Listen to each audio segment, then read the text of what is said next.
Today is April 6th, 1997. We are with survivor Helen Finder, maiden name Stormwind, interviewer Etty Weiner. We are in Bayside, New York, USA. The language is English. Today is April 6th, 1997. We are with survivor Helen Finder. Her maiden name was Stormwind. I am Etty Weiner, and we are in Bayside, New York. The language is English. Please tell me your name and spell it. My name is Helen Finder, F-I-N-D-E-R. Maiden name Sturmwind, S-T-U-R-M-W-I-N-D. I was born on March 23rd, 1919, which makes me 78 years old now. What city and country were you born in? I was born in Tarnów, T-A-R-N-O-W, in Poland, P-O-L-L-N-A-N-D. Mrs. Finder, tell me about your father. What do you remember about him? What was his name? My father's name was Nathan. He was born in a little town near Tarnów named Zakliczyn. He had a brother and two sisters. One sister lived in Belgium, the other sister in Krakow. They both had big family. They all perished in the Holocaust.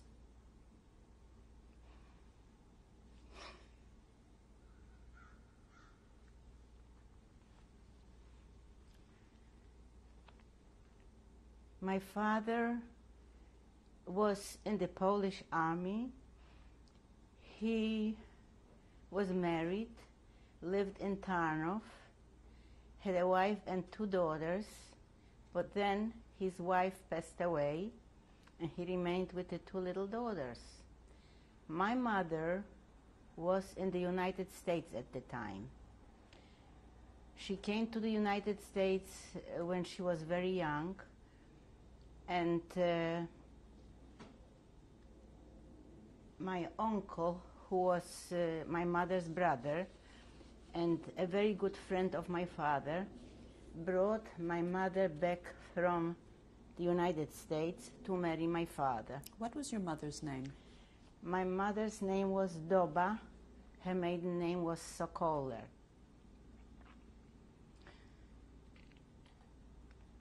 They lived in Tarnów.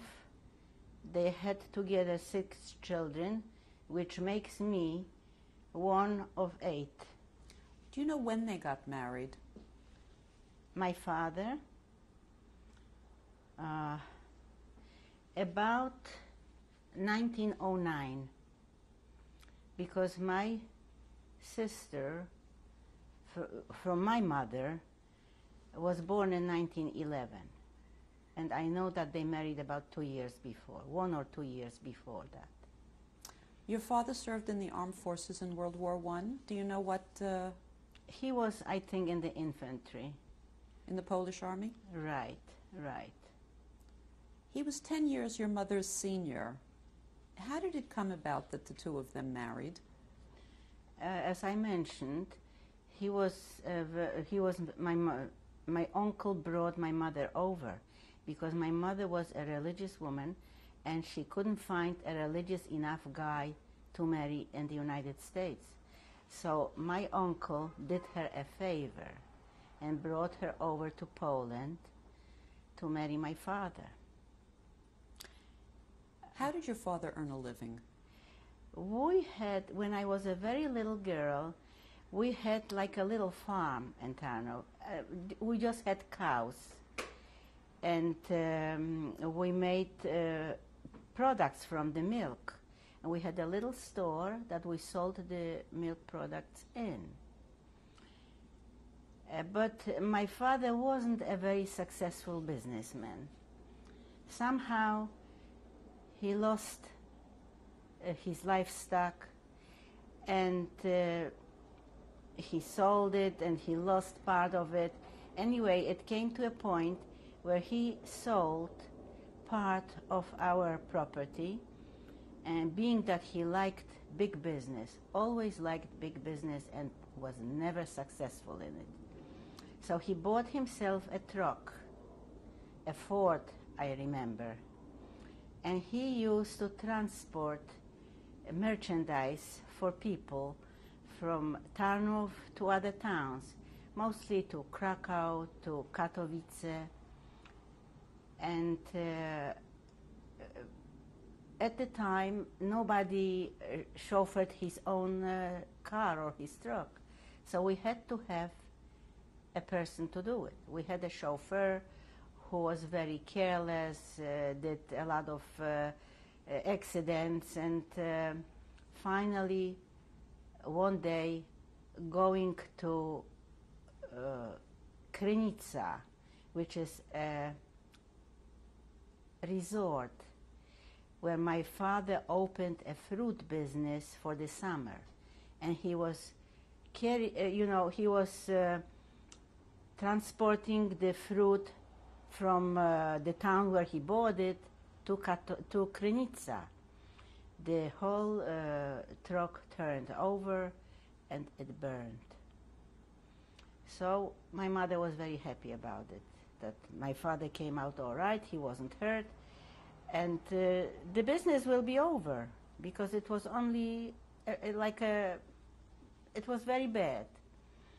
But my father was insured, and he got money from the insurance, and he bought another truck, a Chevrolet. It didn't work out. Until we grew up, all of us went to work, and we helped. Everybody chipped in. My father was still in the milk business. He was delivering milk to people, and that's how we made a living until the war broke out. What special memories do you have of your father? My father was a very gentle guy, a very, very good guy. I never remember ever hitting us or screaming at us. My mother was more energetic. I mean, in this respect, she could holler at us, and if necessary, she slapped us every now and then, if necessary. Never my father. What did he like doing in his spare time when he wasn't working? He used to read, study the Torah, and doing things around the house, fixing things. He was very good with his hands. He even sewed my clothing sometimes. Tell me about your mother. My mother was a beautiful woman. She worked very hard. She always worked together with my father. Whatever he did, she helped him out. She did all housework as much as possible. We helped, but she did it. I don't ever remember having a servant at home for the housework. We used to have helpers when we had the cows, but never doing housework. I don't remember that. What was your mother's maiden name? Her maiden name was Sokoler, S-O-K-O-L-E-R. And she came also from a big family. She had 5 brothers and 1 sister. Were they in America or were they in Europe? Well, 2 of her brothers lived in America. 1 sister lived in America. 1 brother lived in Czechoslovakia. 1 brother in England. Did I say that? And so, in other words, she had 6 brothers and 2 sisters, because 1 lived in Zaklichin near Tarnów, and my mother. What special memories do you have of your mother? My mother she was always supporting us, whatever we wanted to do. She never was against it. If I wanted to belong to a Zionistic organization, she let me.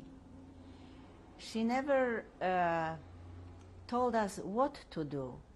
We knew what we can do, not to be against her will or against her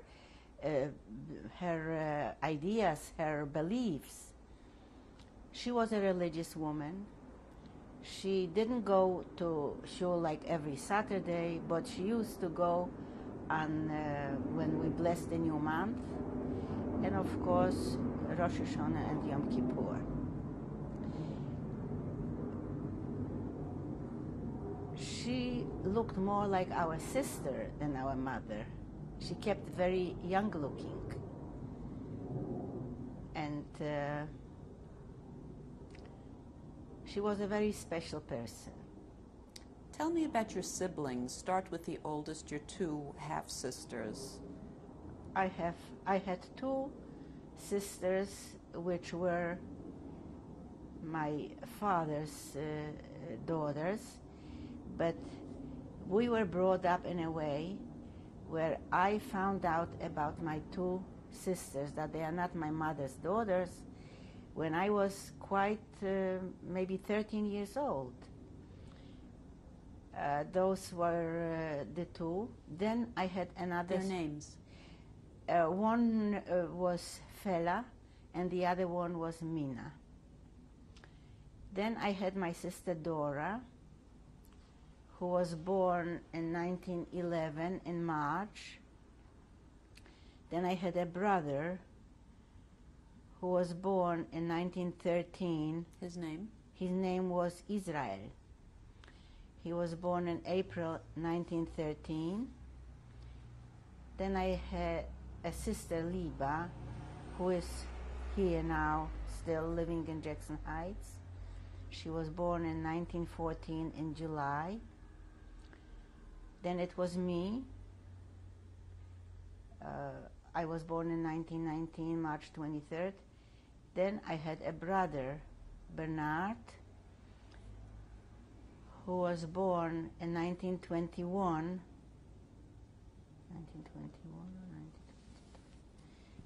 1921 or 1920, I forgot already. And he was born in, forgot already the month. Then I had the youngest brother, Aaron. He was born in September 1925. Did you have grandparents that lived near you? No, I never knew my grandparents. From either side? No, no. Describe your home. Did you live in an apartment, in a house? No, we had a house that belonged to us. And we had like one big bedroom, dining room, and we had a kitchen where the weekdays meals were taken in the kitchen. It was a large kitchen. Friday night and Saturday we ate in the dining room, which was at the same time also the bedroom. It was a big room. Then we had another apartment that my sisters occupied, because we couldn't fit in all of us in this one apartment. Then we had some tenants, and we had a front yard, and in the backyard we had a garden, a vegetable and fruit garden, where I used to love to play with my friends. Like my mother used to plant lima beans. Lima beans are usually grown on sticks. Between the sticks we used to play hide and seek, and I always had a lot of friends, and we used to love to play in our house. Where did you sleep? Did you sleep in this large room? I slept in the large room, but when I grew a little older, I used to sleep with my sisters in the other apartment. Where was that other apartment? It was off the hall. In the same building? In the same building. Could you describe a Shabbos meal or a Yom Tov meal that you remember with your family? Yes. Friday was, we had to light the candles always on time. God forbid to be late with that. But my mother used to bake her own hollies, her own cake. Everything was cooked from scratch. And we always had fish for Shabbos. The fish was bought by my father. He used to go to buy the carp for Shabbos. And we always had a nice meal, and we sang Zmiros, and my father used to listen to my younger brothers, they went to Heder, so my father used to listen to them reading the parshot that they learned this week. And it was just a beautiful family gathering. During the week, we didn't always had all the meals together because my father was always busy with his business, and sometimes we had the meals without my father. Most of the time together, but not always. So you were a close-knit family, would you say? We were a very close-knit family, yes. Did you as a family or as the children individually go to the theater or remember cultural activities? Well, I don't remember my father and mother ever going to a movie, or they didn't go to the theater. I don't remember ever doing that, unless I was in a play, someplace, either in the organization or in school sometimes. My mother used to come, or my father. Tell me about Tarnow when you were growing up. What kind of a city was it? Tarnow was a quite cultural city. We had it was the main industry in Tarnow was the garment industry. And a lot of people were working in the garment industry.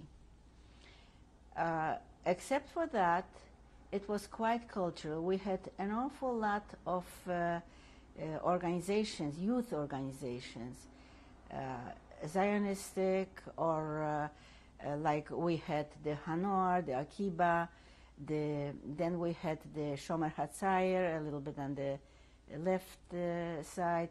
We had Gordonia, we had I can't remember right now, but a lot of youth organizations, and a lot of young people belonged to these organizations, and that's where they actually lived their cultural life. And except for that, we had a lot of libraries. Like when I belonged to Hanar, every now and then it was my turn to bring in the week's news. We had, in the afternoon, we had like gatherings, and one of us had to bring the news of the week. So we used to go to Samson. They had a czytelnia. It is not a library, but it is like a reading room where you had all the papers and you could prepare your material. So we did that. And we used to go to summer camps, not too long, mostly for 2 or 3 weeks. Describe the camp. What were the activities that you did there? The activities, we went for outings. We did a lot of exercise. We did a lot of Did you have any military training? No, not this. We like scout trainings. This was more like scout trainings. Did you at any time think about moving, emigrating to Palestine? Sure, sure, but I was too young. And when the time came that I was old enough to go to Palestine, the war broke out. I was thinking about it very seriously. And my parents wouldn't mind if we went to Palestine. Did your parents have any political affiliation? Not that I can think of. Tell me about your school years. Where did you go to school? I went to public school for 7 years. Was it public school with only Jewish children, or was it Polish as well? No, mixed. It was mixed. I went to Beis Yankov for about 2 years to get the Jewish education. Then after the 7 years of schooling, I went to a trade school where I learned sewing and advanced math. After I finished school, I was a bookkeeper. By this time, my two sisters were married. My 3 sisters were married, but 2 of my sisters, their husbands opened a factory of coats and suits, and I was their bookkeeper. And in the beginning, that they couldn't pay a model, I was also modeling.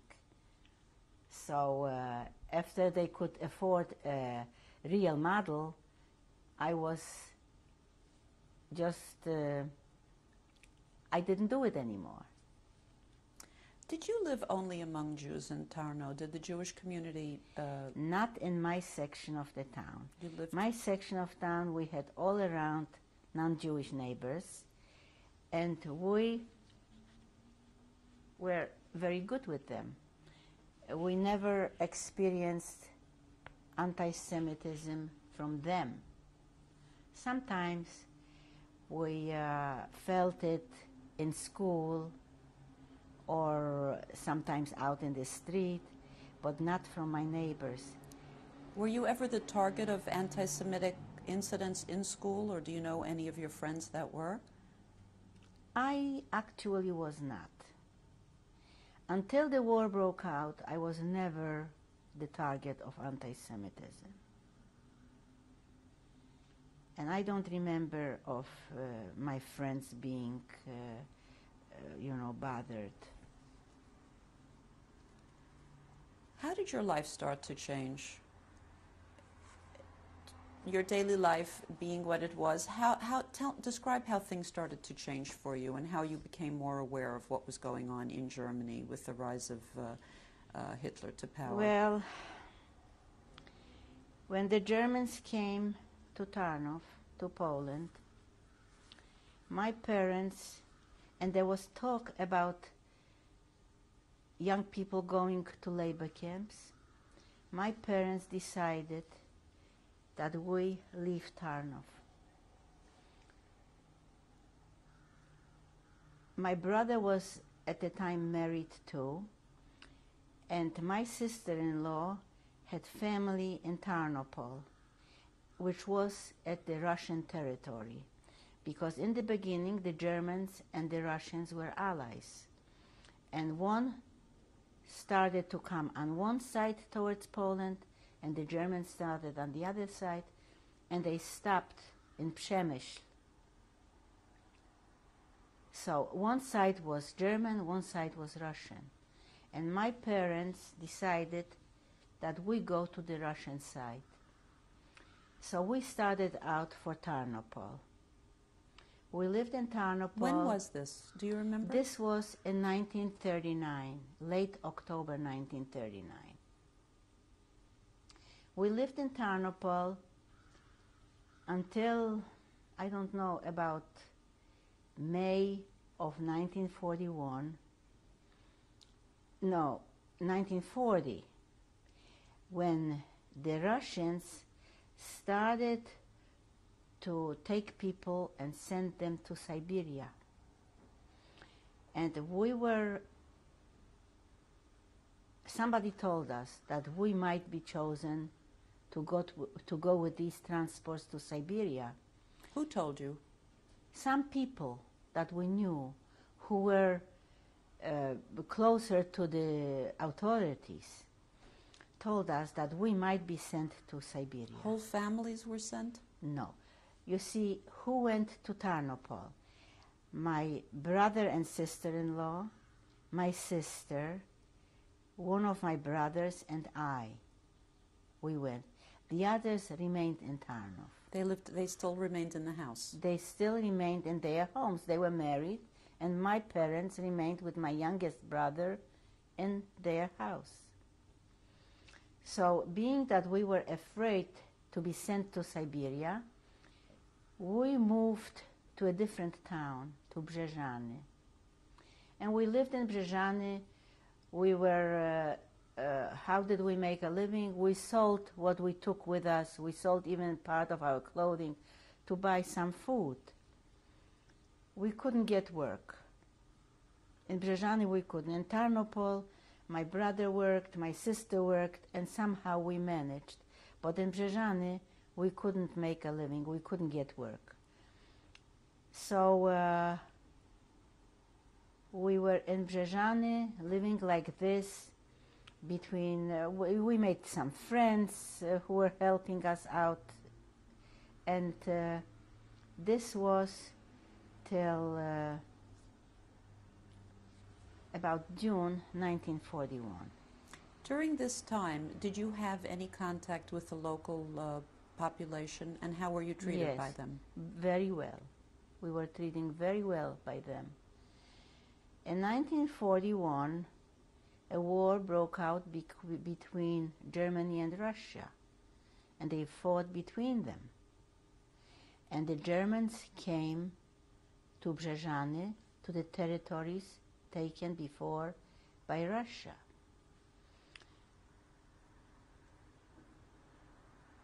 Late August, and the Ukrainians started to be very,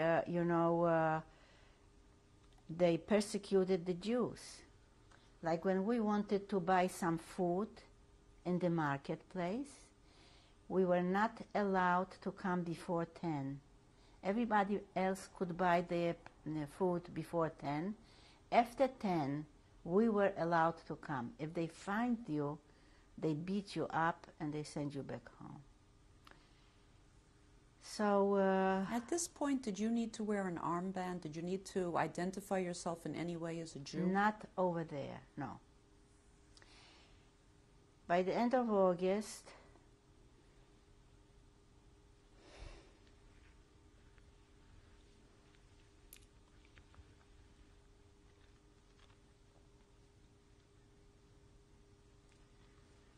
the Ukrainians made a pogrom.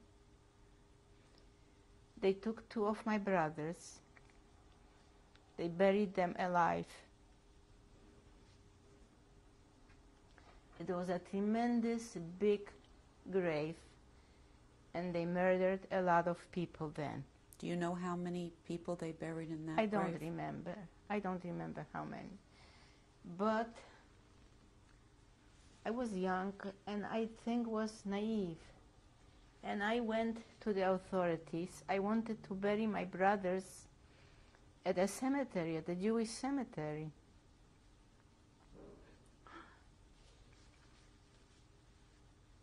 So I went to the authorities and I asked for permission to open the grave. We need to change the tape now.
Tape number 2 with survivor Helen Finder.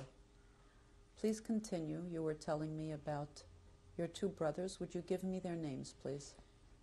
The older one was Israel. How old was he at the time? He was at the time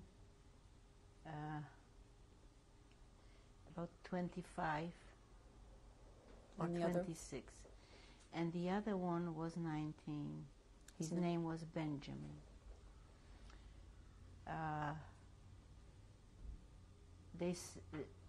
Of course, Jewish men started, I received the permission to open the grave. And of course, other people were also involved in it that wanted their brothers or sisters' bodies also. They started to dig. I used to go out 4 o'clock in the morning every day to watch every body dug out to see if I can recognize my brothers. It took me 9 days. And the 9th day, I found both my brothers, one next to the other. Their eyes wide open, their bodies black, because they were suffocated, probably. And with the help of some friends, we buried them at the Jewish cemetery in Brzeżany. Do you know why they were buried alive? This was part of a pogrom? This was part of the pogrom. My sister-in-law was pregnant at the time. Then, in about October, I don't remember exactly the day or the month, we went, my sister-in-law and I went to Tarnów. My other sister married in Zloczów. I had a cousin living in Zloczów, and she introduced my sister to my brother-in-law, and they got married in 1940 in 1941 in October. So my sister remained in Zloczów. My sister-in-law and I came back to Tarnów. And a few months later, she gave birth to a little girl. In June 1942 was the first deportation. From Tarnów. From Tarnów. We were all sent to it was called Plac Wolności, which actually means a place of independence, of place of I can't express myself. Approximately this. We were at the Plac Wolności. We stood there. My sister-in-law had the baby put in a knapsack. How old was the baby at the time? The baby was maybe 6 months old. What was the baby's name? Sonia. She had given the baby a sleeping pill, and she put it into a knapsack. And the Germans were walking between the rows of people.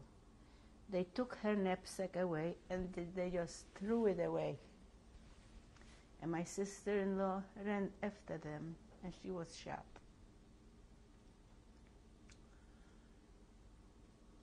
Then we went back to our homes, but immediately after that, there came out an order to form a ghetto. So the ghetto was formed. When was it formed? In 1942, I think. Do you remember the month? Approximately the end of June, right after the first deportation. Was anyone from your family taken on that My deportation? parents were taken in the first deportation. Do you know where they were sent? They were killed right at the spot there at the Platz Wolności. They were killed there at the first deportation. When people were called out for deportation, what were they told to bring with them? Whatever they wanted. And they didn't take much because they couldn't carry much. Whatever one took. And then it was said that they will go to labor camps. How did the people feel about this? Did they believe that they were going to labor camps? Some people did believe. I believed that we will go to labor camps because I was young and I thought they need us to do their work for nothing. But my parents were killed in the first deportation. Did you know that at the time that your parents were killed? No. But I knew that the place was covered with blood, and I knew that people were killed. I didn't know who, but we knew that people were killed. Do you know what they did with the bodies? No. I know what they did with bodies in the camps, but I didn't know what they did with the bodies over there. We lived in the ghetto till June 1943. Tell me about life in the ghetto. Were you wearing an armband now? Yes, we were wearing an armband.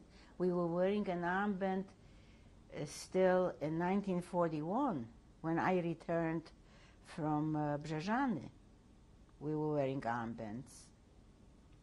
Did you have a curfew? Sure, yes. I don't remember what time, but it was a curfew. 8 or 9 o'clock or 7 o'clock, I don't remember. How was Tarnow? How was the ghetto separated from the rest of the city? By barbed wire, by walls? Do you remember? At first, it was nothing. But then, after the second deportation, they made the ghetto smaller. So they cut off, and they made a fence, boards. The second deportation was in June 1943. So the ghetto was already smaller. The third deportation was in September 1943, and from this deportation we never returned home. We were put on freight trains and brought to concentration camp Plaszów. But let's go back to the ghetto. Describe to me living conditions in the ghetto. Where were you living? We were living in apartments, but an awful lot of people, like in one room. You were not living in your house anymore. Oh, no. Our house was in a nice section of Tarnów where not only Jews lived. And then we were brought to the ghetto, which was 90, maybe 80% Jews living all the time. And that's where they made the ghetto. And they put families together. We lived, a lot of people in one apartment, like a room and a kitchen, or one room with a stove, lived quite a number of people. How many people lived in the apartment with you? With us, all the sisters lived together. I mean, not all, because my oldest sister, I forgot to tell you, my oldest sister, Fela, with her little son and husband, were killed right in the first deportation. What happened? They killed them, just plain. On the street? On the place where we gathered, because it's the same thing. They wanted to take their boy away. The boy was 6 or 7 years old. So parents wanted to go with the child, so they were killed together. So they were doing selections at the deportation, Right. separating old Right. women and children Right. from... Right. And my sister Minna was living with us, my sister Dora with her husband, I, my brother and sister-in-law, my brother, what am I saying? My brother, the youngest brother, Aaron, we were living, and also another couple with their son, all in one room. Did you have heat in the winter? Yes, we had stoves that if we organized some wood, we could make a little fire and have a little heat. And was the food rationed? No, I don't. Maybe it was, but I don't remember how and what. I only know that we used to go out to work. They were taking us out to work. How were you selected for work? Groups that were working before the ghetto, the same group was taken to a factory outside of the ghetto. And there we had an opportunity to meet some non-Jewish people who brought us or some eggs or some bread. We gave them a piece of our clothing or things like we like exchanged things, or we bought it for money. Whatever money we had, we bought it, and that's how we lived. Describe the work that you did. I was working on mostly all these factories in Tarnów were making new or fixing army uniforms. So there were buttons missing. This was our work. And that's what we did until we went to concentration camp. Did you work 7 days a week? I don't think so. I think that one day we stood home. I think Sunday we were home. I don't remember already. At this point, were you still able to have Shabbos, to... We didn't even think about it, let me tell you that. We didn't even think about it. You know, the second deportation was a day before Rosh Hashanah. And that's when we had practically nobody anymore.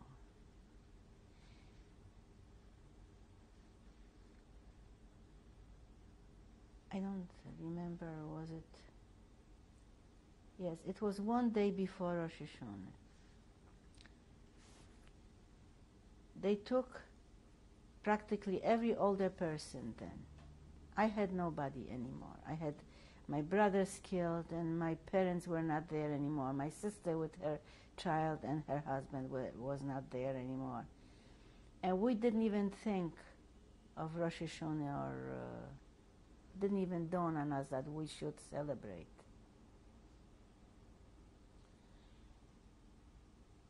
So we lived still till September. Now was it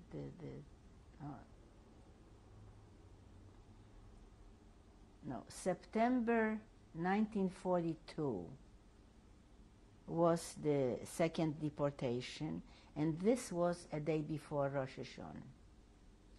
But the third deportation was in September 1943, and from that point we were loaded on trains and taken to concentration camp in Plaszow. Did you have any contact with non-Jewish people at this point, the Poles? What were they thinking? Not me. No. I had no contact with no other people.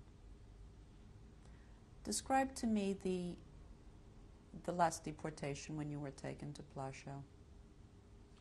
The last deportation, I only remember one of my very close friends was killed because he told the Germans that the Germans will lose their war anyway. Deutschland wird den Krieg verlieren sowieso. And he was killed on the spot. He was shot? He was shot, yes, for that. A young man, very intelligent, educated, and he was a member of our organization. When you were in the ghetto, did you know of any resistance, underground resistance? I didn't, no. Was there any underground radio or newspaper I have that no you idea. knew of? I didn't know about it. If it was, I knew nothing about it. Were there Jewish policemen inside Yes. the ghetto? Yes, they were. Did they have uniforms? Yes, they did. How did they treat the rest of the population? Some of them were very nice, but some of them were like animals. Sorry to say that, our people, but they were very rough and they brought a lot of people to death. Any particular incident that you recall? Well, I don't want to mention that. I know one, but he was killed after the war. He was hung after the war. He took my parents out of the house.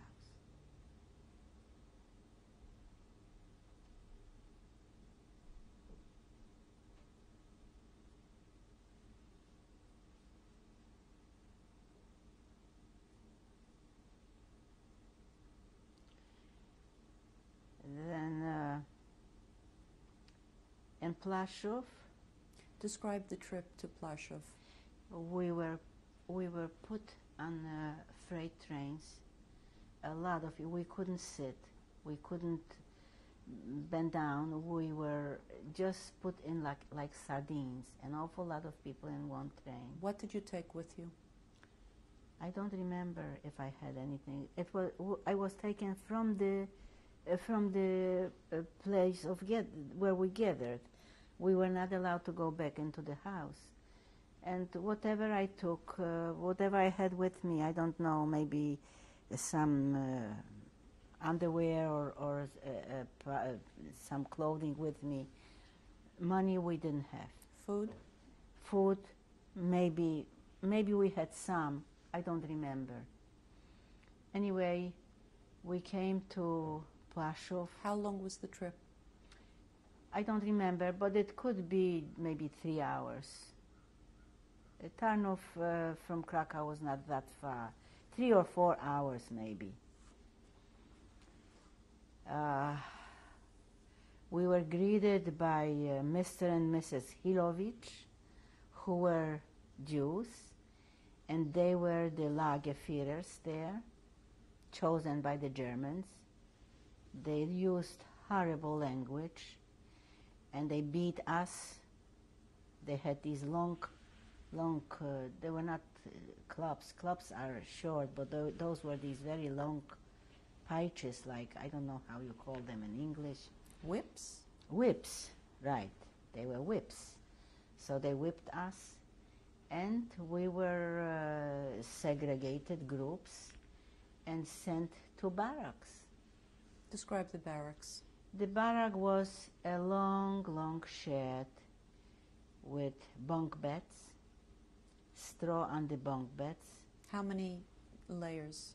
3 layers. How many girls slept on a layer? 2 on one part. 6 in one row, and they were one next to the other. So we were laid out like herrings, you know. And in the morning, we were. They woke us up early. Did you have a blanket? I think I had a blanket or maybe a sheet. I don't remember already. I know we had some covers, but no pillows, nothing like that. Was there a delousing process? Yes, it was a delousing process. Many times they deloused us when we went to they had like a bed, showers, that once in a while you were allowed to go there. But otherwise, there was a latrine, which was a very long shed with holes, for sitting down. And they also had faucets where there was a little water always, not always, but sometimes. So sometimes they woke us up like 1 o'clock in the morning. We should go wash in the latrine. And we had this little piece of soap, Rif, reine Jiddische Fett. So we undressed and we took a little water and we soaped ourselves, closed the water, no more water. And you had to go like this.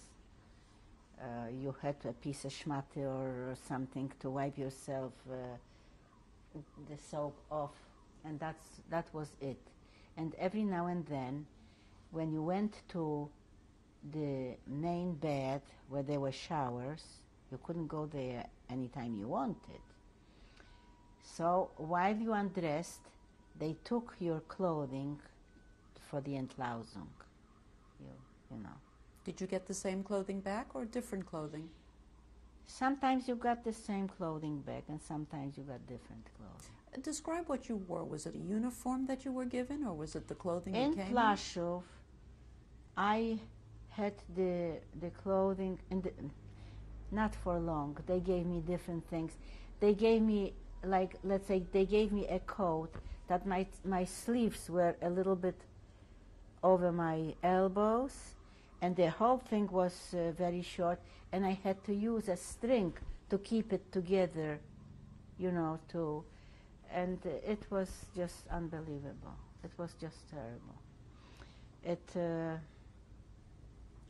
This was going on in Plaszów. And one day, my sister was working for Madrich, which was also a garment factory, but Madrich was one of the Germans, of the righteous people. He was very good to them, and they were treated very nicely there. I was working for Großschneiderei, where we weren't treated very badly, but not as nice as they were treated. One day in the morning, I noticed that my sister, and people were standing with the groups of the place of the place of work. I noticed that my sister was segregated with other people from her group, and I was afraid to part with her. So I jumped over to these people and I stood with my sister. A few hours later, we found ourselves in a camp called Gerätenlager. The place was also in Krakow, but in a different section called Zabłocie. And we were sent to this lager. It was a small camp. I don't remember how many people were there, but it was much smaller. Was it only women? No, there were men also. But from this group, only women were segregated. But when we came to the camp, there were also men in the camp. So the Gerätenlager was a lager that they handled very heavy telephone equipment. And we had to load this equipment on freight trains. This was our job. Men and women alike? Men and women alike. Was it all young men and women? Yes, of course. We were all young, in our 20s. One day I was selected with a friend of mine who lives at this point in Israel. We were selected to clean the latrine, but it was a small latrine. We were supposed to take this whole container to go empty it someplace or other. And we couldn't pick it up. It was impossible to pick it up. And we were beaten very severely. By whom? By the German Aufseher, by the, no, what do you call it, Aufseher? The one who took, who watched us. We were beaten something awful. And we could never pick it up. It was too heavy. And then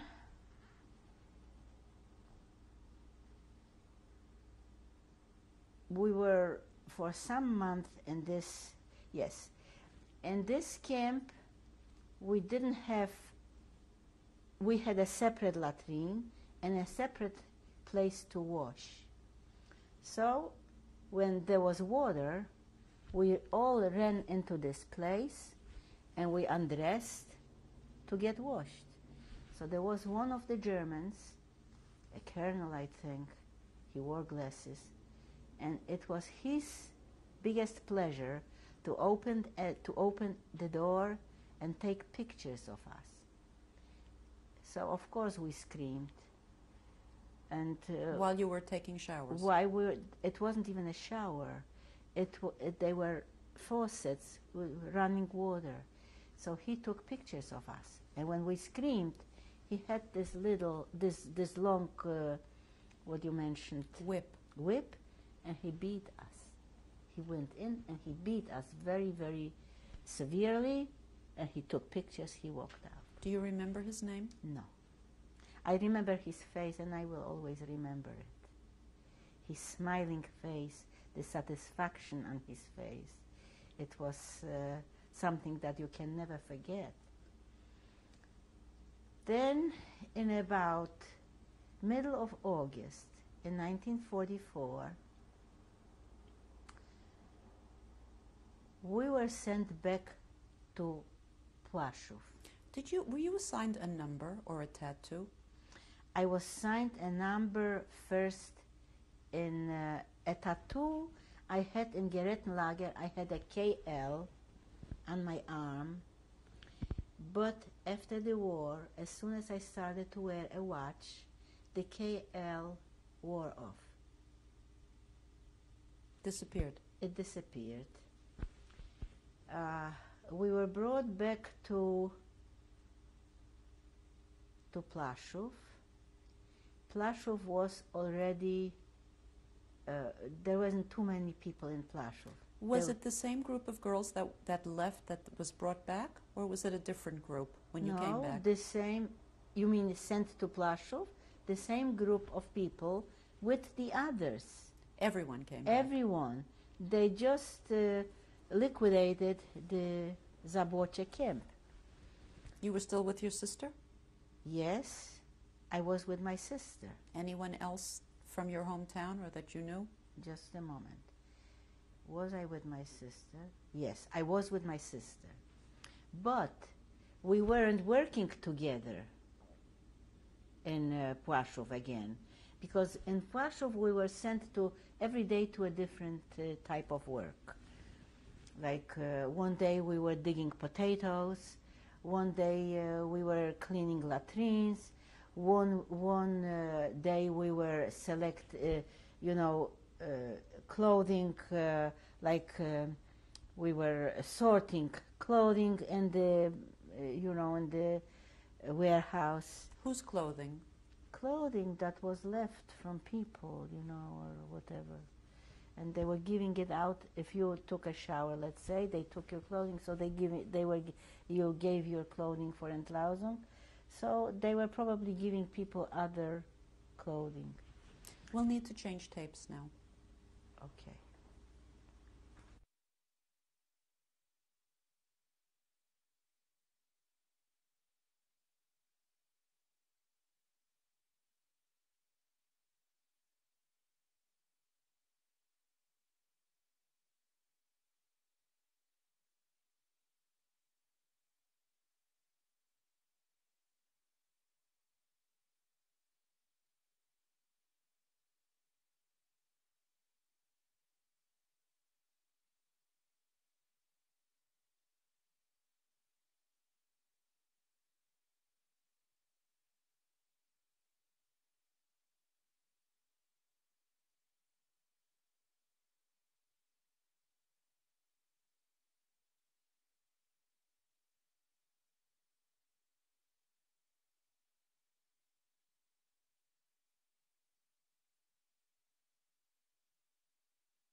Helen Finder. You were taken back to Plaszow. Working every day on something else until September 1st, when we were loaded on a truck. And of course, my sister wasn't working with me, so she wasn't with me on the truck. That's when I separated with my sister. And we were taken to Birkenau, Auschwitz. How many people on the truck? I don't remember. It could be maybe 80 or more. Did you have any idea where you were going? No, no, absolutely not. We were brought to Auschwitz.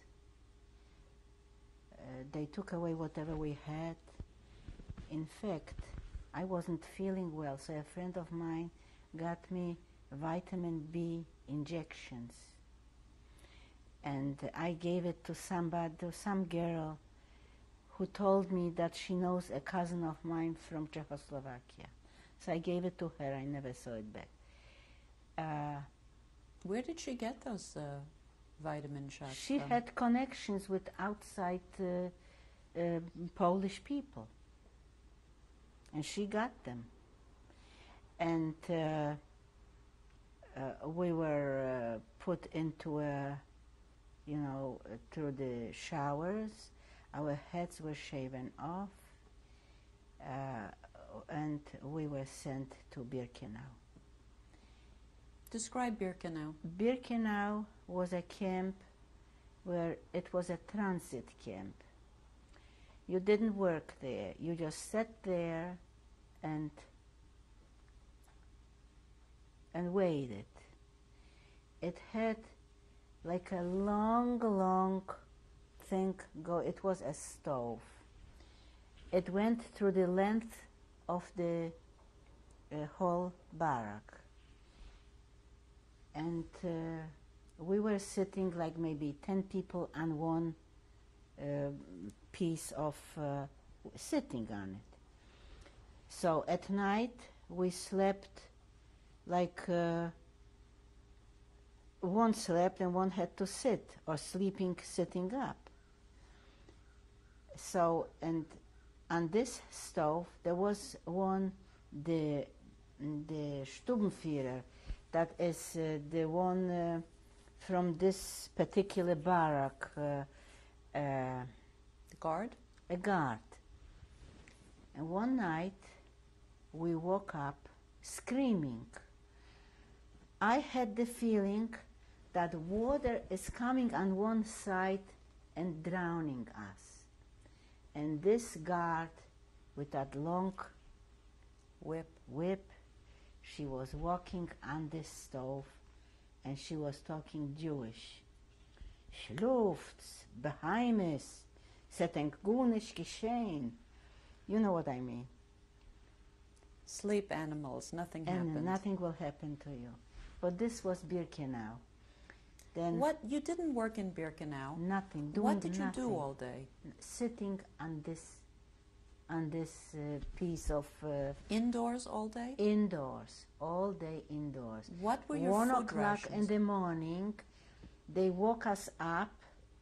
They took 2 of us. 2 from...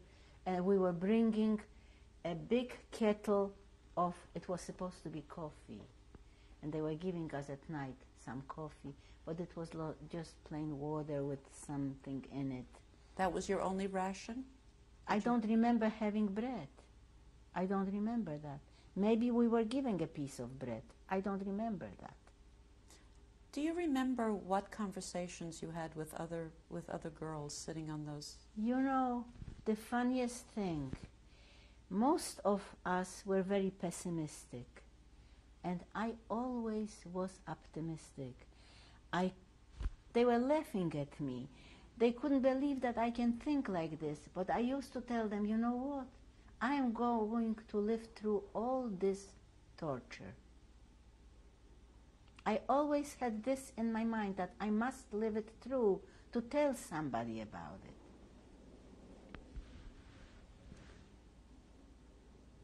I don't remember ever giving in Birkenau, did we get some soup? I don't remember, really. I don't. We must have gotten something, but I distinctly remember that 1 o'clock coffee. This was necessary for us. What was that water that was coming into the barracks? What was water? The water, you told me. In my dream. That was a dream I had. Everybody had something different. Everybody woke up screaming. And that was in your my nightmare. dream, that was a nightmare. Yeah. And I always remember it vividly. Did you have it more than once or only that No, one just time? that once I had it. About September 15th, we were all taken out of the barrack and loaded again, but I can't remember. Did we go by bus, by truck, or were we loaded on trains? Maybe on trains. Taken to Germany, to Gundelsdorf. We came to Gundelsdorf. It was a small camp. How long was the trip? I don't remember. Were you again, or you don't remember if you were on a train? I don't remember. Was it a train or was it a truck? I remember that we came by truck from Plaszow to Auschwitz. But this trip, I don't remember what it was. And when we came to Gundelsdorf, we had first to build our barracks. There was nothing there? What was there when you arrived at There was Gundelsdorf? 1 or 2 barracks, but we had to build more. So I was assigned to, I was a roofer. I was putting up the roofs. Me and my husband's sister. I was with her in concentration camp. So we were the roofers, and other girls too, of course. So it didn't take long, the barracks were built. There was building materials there? They were prepared, ready walls. Just put them together. Only the roof had to be put up because we had to put the, how do you put, the tar paper. The tar paper, I was excellent in that work. Did a very good job on it. After we finished the barracks, they took us back to the old work, loading the trains. We worked extremely hard. Very little food. What kind of food? Yes, we had sometimes was a big holiday. The Hauptmann went hunting, and he used to shut foxes. So he used to bring the fox, and our kitchen, the women in the kitchen cooked it and gave us. It tasted like goose meat. And this was the biggest holiday, that there was a piece of that fox in the soup. We had a little piece of bread daily, this water called coffee, and once a day we got soup. It was more water than anything else in it, and this was our food. And this was called a very good camp. It was a smaller camp. We weren't beaten that much.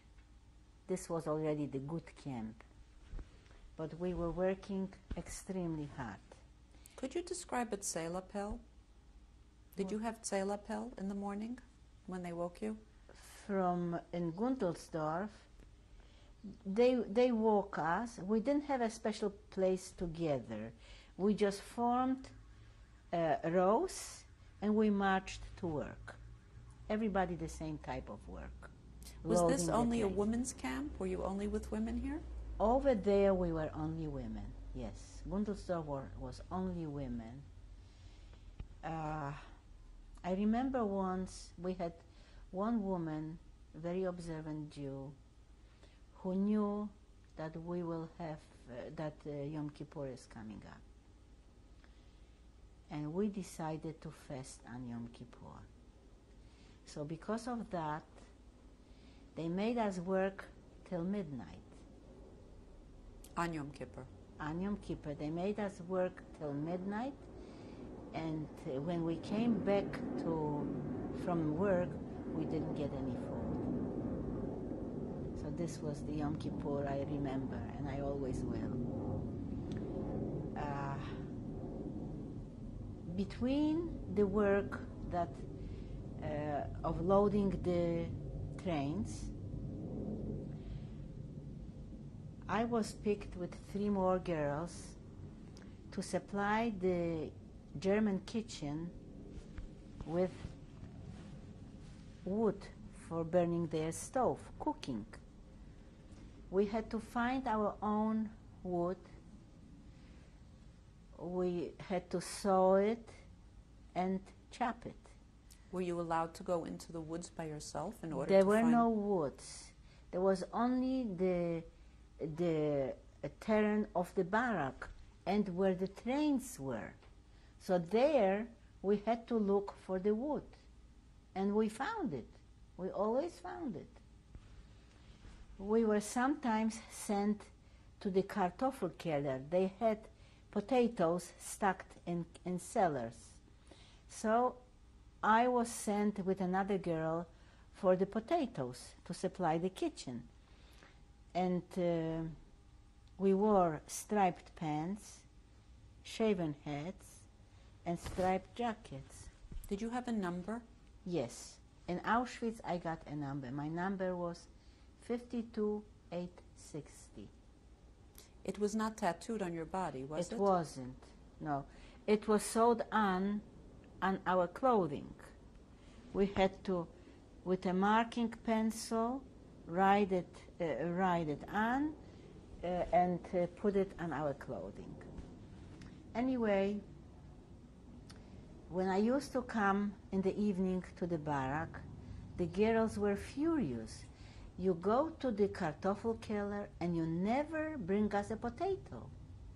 And I was one of these stupid, that I was always scared. I was afraid. And I just couldn't steal the potato. Were there other girls who did steal potatoes? If they had an opportunity, of course. But one day, as I was chopping the wood, they had a dog outside. And they threw out, like a pan of potatoes. When you turn it over and it's so nice and brown around, they threw this out for the dog. I stole this thing from the dog. And I brought it to them in the evening. I kept it, I put it away in some place. And in the evening, I brought it under my jacket. I brought it into and of course there was a feast. I cannot even tell you. And one day, I thought, what can I do? Nobody sees me. I had pens, I had pockets I put one potato in one pocket, the other potato in the other pocket. I will have 2 potatoes for them. And you would think that I was working for the German kitchen, that they gave me something to eat sometimes. They threw it to the dog. They wouldn't give it to me, not to the other girls. So I come with the potatoes to the kitchen, and the Hauptmann and his helper is in the kitchen, and he is asking, wer hat heute Kartoffeln gestohlen? That means, who stole potatoes today? I said, ich. He beat me up, and good, and made me throw out the 2 potatoes from my pocket. So that was my career of stealing. Do you know how he knew that you had 2 potatoes? He did not know. He just tried me. He couldn't know. But he figured if I come from the potato cellar, that I must have stolen potatoes. He was very shrewd. Do you remember and his very name? mean. I will tell you something. I asked other girls who were with me, and nobody remembers their name. Nobody remembers.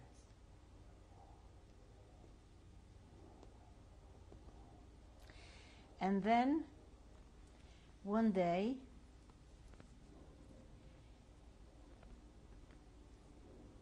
$80 girls were chosen to go out to work to it wasn't a factory, it was like a private house. And they were doing again the same thing with the army uniforms. Fixing, sewing on buttons, making patches, and we were chosen to go out to this work. And we were taken every day walking to this place. It was in a small village near Gundelsdorf. Did you see local... Mr. Robinson would be able to tell me the name of that little village, but I couldn't get him, so I don't know. Did I see? Did you ever see the local population as you were walking? Yes. I saw the local population. I saw young people talking to each other. Ist das ein Mann or ist es eine Frau? They couldn't figure out, am I a man or am I a woman? Because hair we didn't have and pants we wore, so. But was there any reaction from the local population? Not that I know of. I only know one thing. When I was chopping wood for the kitchen, I was also sent sometimes for water to a German farm. They had a well, and I was bringing water for the kitchen from this farm. And the guy was an elderly man, a German. And one day I got the nerve to ask him for a piece of bread. And the guy looked around, and he went back to the house. He brought me like a quart measure of pears, small pears, and a piece of bread he gave me. And he jumped back into the house. He was afraid. They were not allowed to help out people. But this was an incident also that is deep in my mind, that I always have the face of the guy and the good thing that he did to me. We were going to this place to work for some time. It was already 1945, and in about, I don't know, beginning of February or sometimes in February. Did you know the progress of the war at all? Not at all. Not at all. I had no idea. Did you have any idea that there were concentration, extermination camps? Did you know that what people... are you talking about? In Plaszow, I once overslept in the morning. I don't know how, but I overslept. And I had to run to work when there was nobody around. And I was running. And God had his hand over me, because I had to pass, it was called Chujowa Górka, where they killed and burned bodies over there. And while I was running to work, to Großschneiderei, I saw these 4 bodies of women glistening in the morning sun from sweat, being killed there. And I ran to work, nothing happened to me. I could have been killed just like this. And then in Plaszow, the smell of the burnt flesh is always, always haunting me.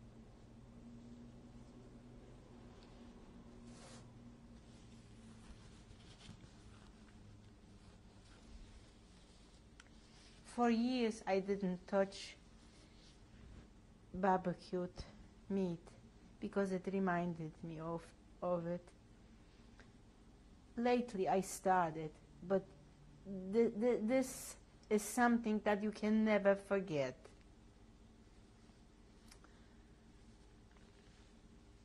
And also, the woman that I mentioned in Gundelsdorf, the religious woman, she had 2 sons. Mrs. Spielmann, her name, Balcha Spielmann. She's not alive anymore. She died in Israel. She had 2 sons who escaped Plaszów.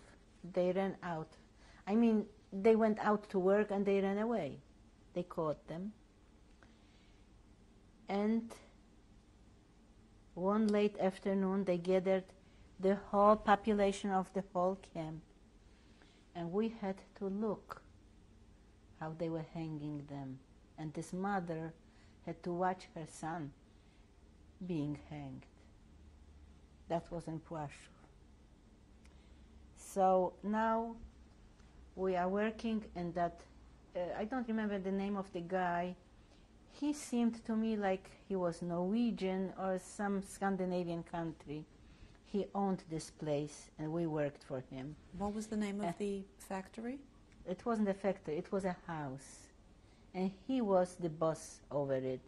And all this time, as I told you, we always work with no pay. None ever paid for any work. So one day we were loaded from this place of this Norwegian guy. We were loaded on trucks and taken to Zwodow, Czechoslovakia, again to another concentration camp. There we were assigned to work in an airplane factory.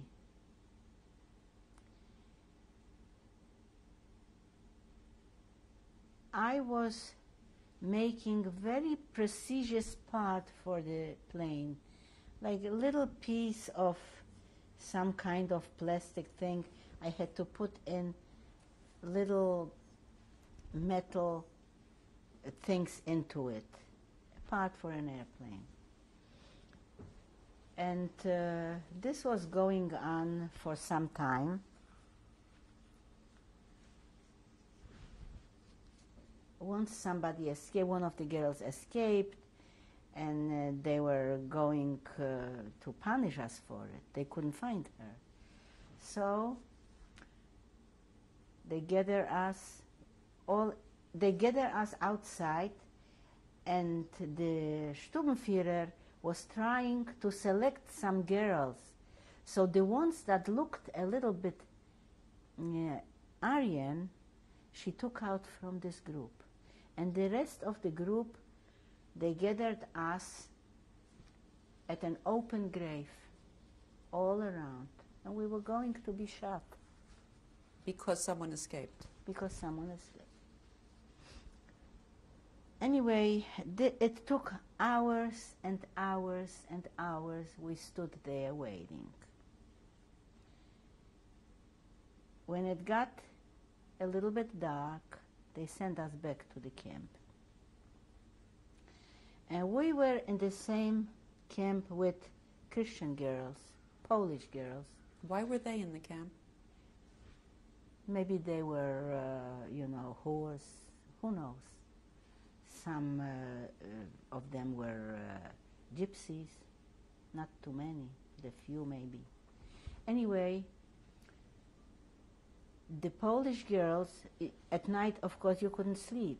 You were sure every time there was a little gate there, and the gate was very squeaky.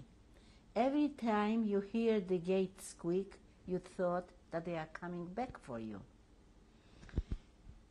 And all you heard is these Polish girls with their rosaries. They were praying for us.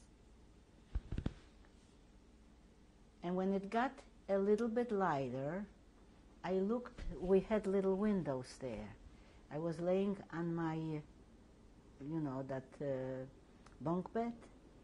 I was looking out through that little window, and I saw an awful lot of people there, women, and like little houses. There were these little toilets that they put up for them, all on the ground. And this was the death march that started from, I think, Greenberg or Herrenbrecht. I don't know exactly where they started. But there was about 1,800 people, women in this transport. And in the morning we were told that we are going to join this transport. Was it everyone that was going to join? The Polish girls as well? Only? Just the girls who were waiting to be killed, and the ones who were selected out of this group. In other words, this was the whole group from Gundelsdorf. About how many girls was that? When we started out, it was about 1,800. And that's how we were walking through the mountains of Czechoslovakia, starting about April 13th, 14th, something like this. What were you wearing at the time? What were I wearing? I don't even remember exactly. I know I had this coat always tied with that string. And what I had underneath, I don't remember. And on your feet? On your feet, I had wooden, these clogs. No stockings, no socks, schmattes, papers if I could get any place, a piece of paper. And we were walking and walking and walking. And whoever couldn't walk, was sick, was put on a wagon. And we stopped for the night, wherever it shouldn't be. You know, this was in April mountains, it was still snow on the ground. In the snow, you had to lay. You were not allowed, God forbid, to pick up your head. Who was guarding you? The Germans, of course. The Germans. And there were women. The women were worse than the men. The German women that were guarding us. They were a lot worse than the men. Was this ordinary people, or were these soldiers in uniforms? In uniforms, everybody in uniform. So every day, before we had to start the walk again, they shot all these from the wagon because they needed the wagon for new people who won't be able to walk. And this was going on day after day. And every day the group was getting smaller and smaller. And food, sometimes before we started, they got a piece of bread. They gave us a piece of bread, a little bit water or something. This was going on and on. Once we came to a city where it was like 11 o'clock in the morning. It was a very busy city. I don't remember the name of it. A lot of people were shopping, and people saw this transport passing by, and they were throwing whatever they had in their baskets. They were throwing bread, meat, whatever they had, they threw to the people. And everybody was trying to grab something. And then a baker came out from a bakery with big loads of bread. And everybody fell over him and grabbed, and I grabbed a bread like this. And I stuck it behind but a whole group of people fell over me. And they tore the bread apart from me. And I was screaming, "Leave me a piece for Minka." Minka was a philosophy student in the Krakow University, was a friend of mine. And she was sick. She was already on the wagon that day. And I wanted a piece for her. I didn't even have one piece of bread left. All crumbs all over not a piece of bread left. We need to change tapes now.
number 4 with Helen Finder.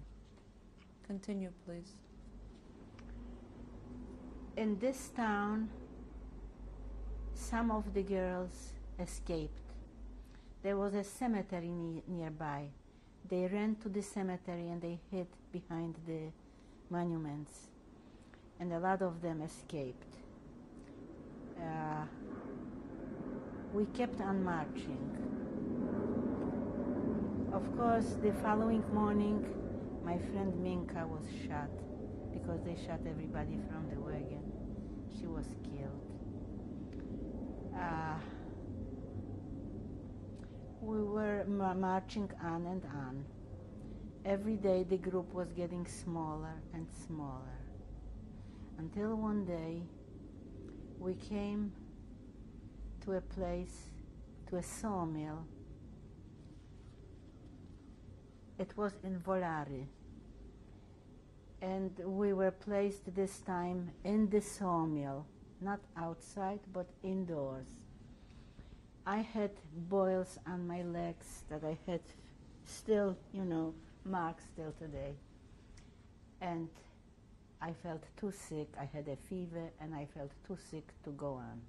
I knew that if I go on, I will be taken on the wagon and this is my end. And I looked around and I saw these machines that used to cut wood, cut the boards. And I saw quite a big hole going down. So I told my friends, look, I'm not going further. I am going to go down that hole, whatever will be, will be. And I slid myself down that hole and I fell into sawdust. And 4 other girls did the same thing. And we probably slept overnight there. We heard in the morning the transport leaving, and we also heard a lot of shots. So I waited for a while, and in the light, in the distance, I saw little steps.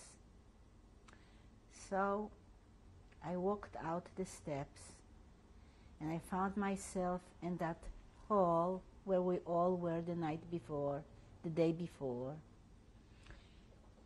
And I wanted to go outside. But like in any shack, the door there was a long piece of wood put in to keep the door locked. From the outside. From the outside. I couldn't get out. But I tried to push the door and I fainted. And all I know, I remember myself calling, help me, help me. And my friend came, one of my friends from the sawdust came out, and I put my hand into the rainwater, I washed my face, and we pushed the door, both of us, and we both came out. And we saw from a chimney, we saw a long, long house. That was probably where the workers of the sawmill lived. And there was smoke coming out of a chimney. So we said to ourselves, let's go to this house. It was a short distance. We come, we open the door. There is a stove, a lot of kettles of things boiling in it, baskets of cut up bread, and and these girls don't want to let us in. In Polish they say to us, go from wherever you came. And my friend Ludka says, oh no, we are not going anyplace, we are going to stay right here. Did you know that the end of the war was near? At this point we figured that we were told between us, we talked about it, that the end is near, but we didn't know when. This was May 3rd. So we didn't want to go out of there. So we stood, and they had no other choice. So they gave us a little bit of hot water with milk and a piece of bread. Our hands shook. We couldn't even hold this cup, a metal cup, I remember like now. We couldn't even hold the cup in our hands. And then when we had a little bit of that water and the bread, my friend Lutka says, "You be here, I'm going to bring the others." And she did. So after we had the bread and the water, we were put into the door opened, and there was this whole group of people from the wagon that they didn't have time to shoot because they went further. They still were going on a day or two further, I think.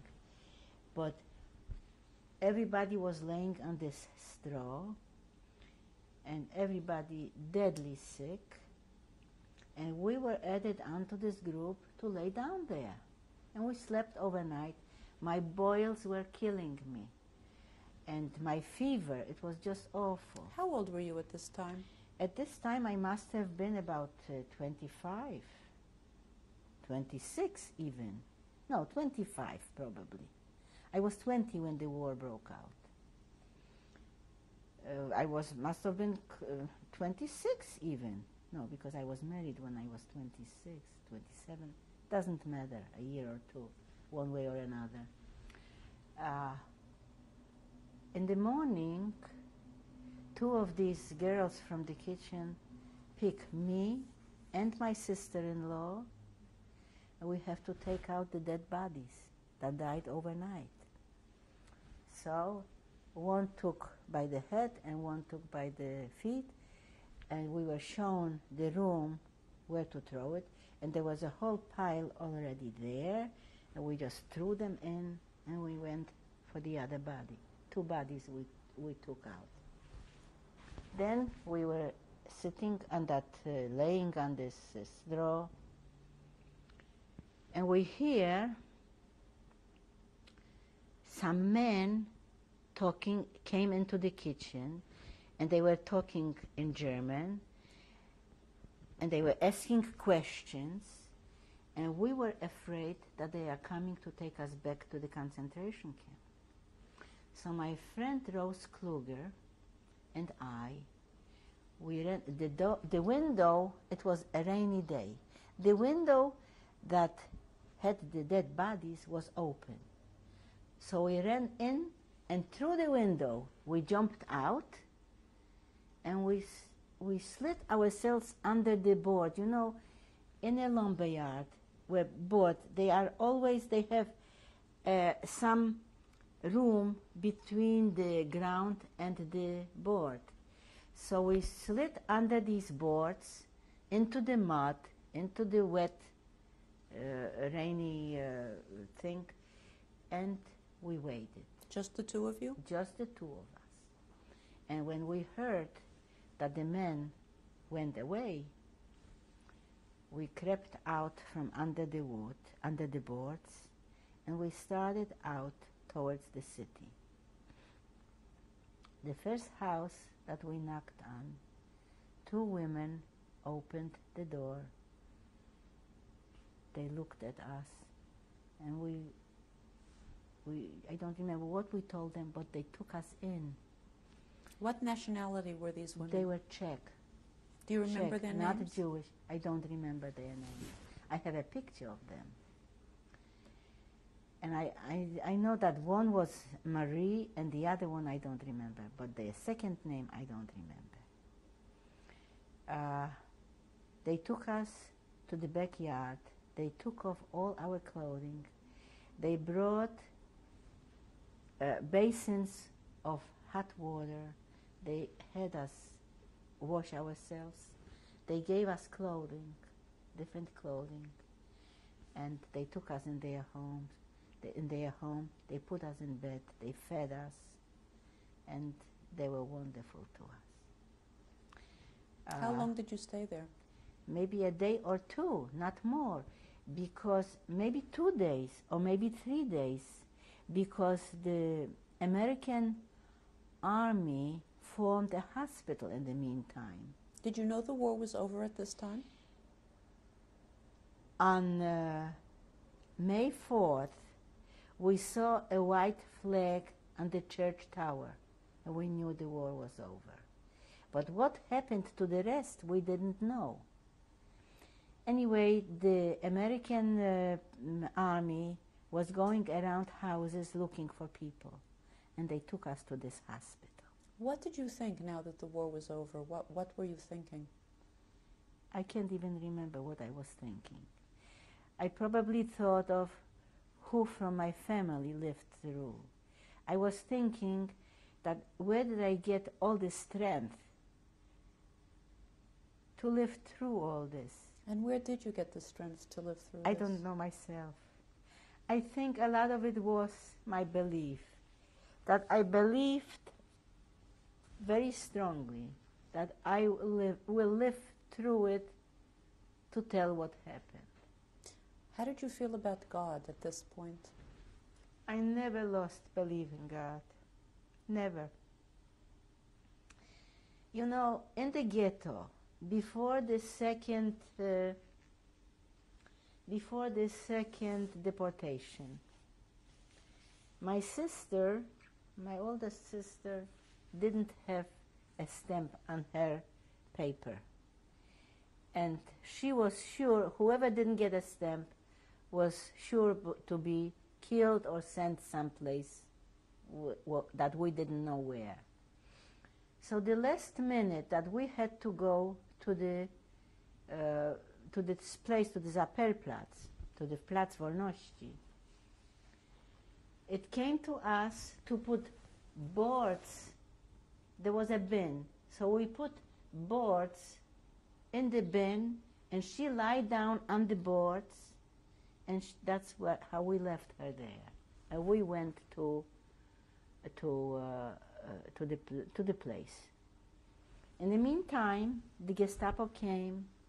They opened the door to the bin. They looked around and they walked away. In the middle of the night, when we were already in our homes, but we were sent already, they made the ghetto smaller. So we had to not go to our house or to the smaller ghetto, wherever it shouldn't be. And my brother-in-law had a friend, a nice guy, a Jewish policeman. So he sent him to this place to see if my sister is alive there. And this guy brought my sister to us. From this day until concentration camp, I fasted every Thursday, thanking God that she's alive.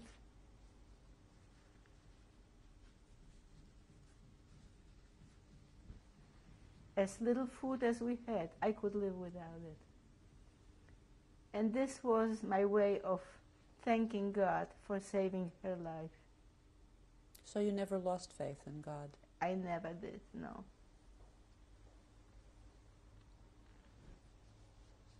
A lot of people did. A lot of Orthodox people lost belief in God.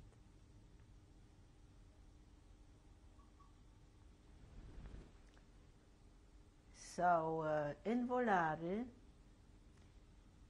the German army formed this hospital. It was made either... The American army? The American army formed a hospital in Volare, and they gathered all these people that was still left. By the end, after they buried so many, and there was, I think, about 156, about 56, 58, 60, something like this, left from this whole death march. 156 women? Something like this, maybe 160, something like this.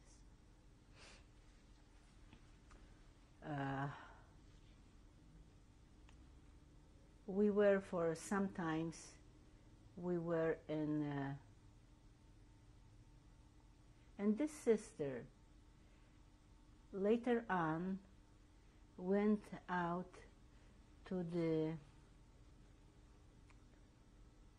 she went out to hide with a Polish family. Your sister, the one My that was sister, the one that was saved the that floorboards? time, yes. She went to live with Polish people that saved them. She lived through the war with She these lived people? through the war, but before she went there, no, at first she was in Złotów with my other sister. She went to my other sister. She thought my sister will be able to save the two of them. She was pregnant then. And when the war between the Russian and the Germans broke out, they were sitting in a bunker. She gave birth to a baby boy, my sister Dora. They were sitting in a bunker, hidden. There were 20 people in it. The baby cried. The baby was sick. It was only a few days old, and she didn't have enough to feed the baby. And they wanted to kill the baby for her. They wanted to take the baby and kill it. And she tried not to sleep, not to let them do it, until at one point she fell asleep. And when she woke up, the baby was dead. They smothered the baby with a pillow in order to save so many lives. And then my other sister, that was married in Złotów, she had a 1.5-year-old boy whom she gave away to nuns to a hospital. What was the child's name? Aaron. She kept it. She gave it to the nuns, and she was sure that this is the safest place for the baby. And the baby was once playing in the yard, and a Polish patient came to the hospital and recognized the baby. And the Gestapo came, and they shot the baby in the yard.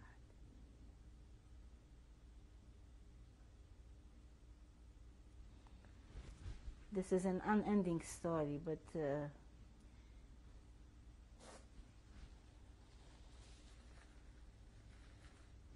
so.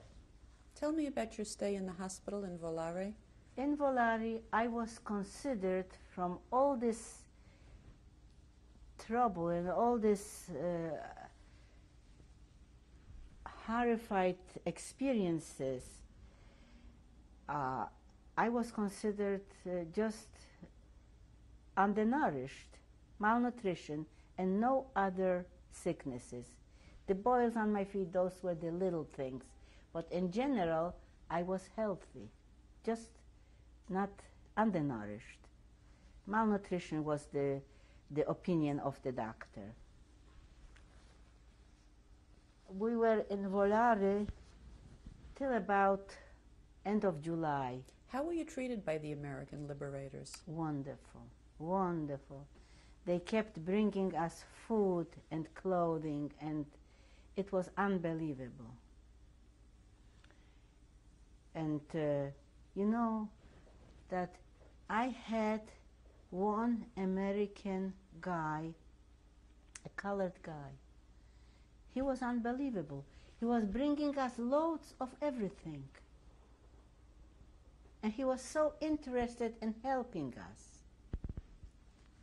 Do you remember his name? No, none of the names. And I usually remember names, and somehow everything is blank. But I remember the faces. If I saw them today, I would recognize them. Of course, if they looked like they did at the time. Then we were brought from Volare, we were brought to Salzburg. There was a DP camp in the Regensburg Kaserne. We stood there for a while. This was where? In This Vienna? was in Austria. In Austria? In Austria, in Salzburg.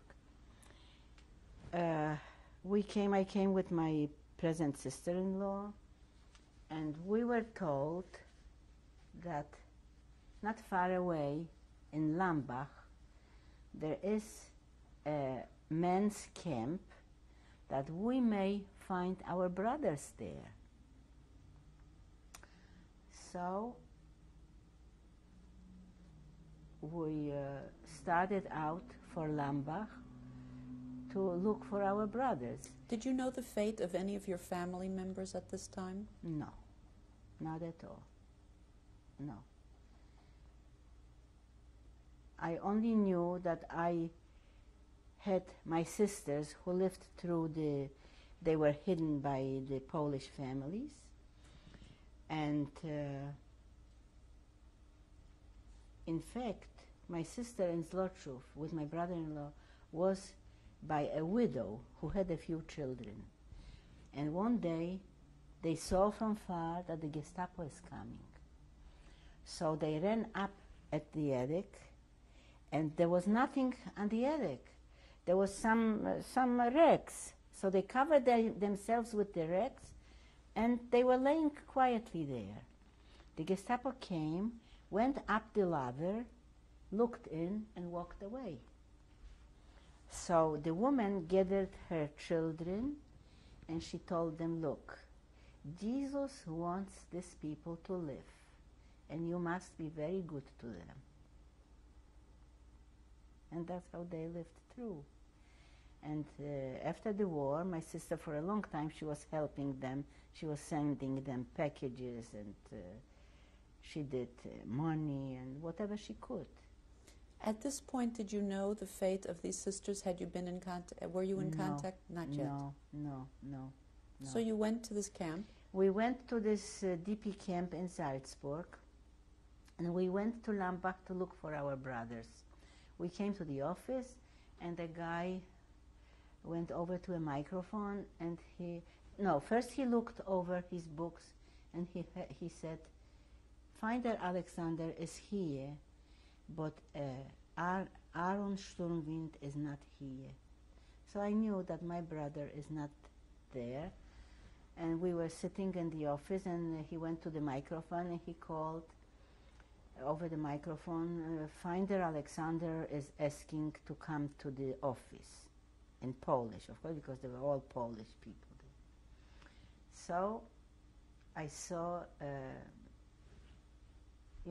very poor-looking guy coming, and the sister fell over him, and they hugged and they kissed. And I was following them, and we were brought into a room where there was maybe 20 or more guys. And he gave us something to eat, and then the night came, and we had to go to sleep. So he had a cabinet, like a closet. He put it down on the floor, and he put some straw on it, and we slept between all these guys. The two of us slept on this. These were all Jewish refugees? All Jewish refugees in it. In the morning, he tells us to get off this bed. He opens the door. He takes out food from there. He's making breakfast for us.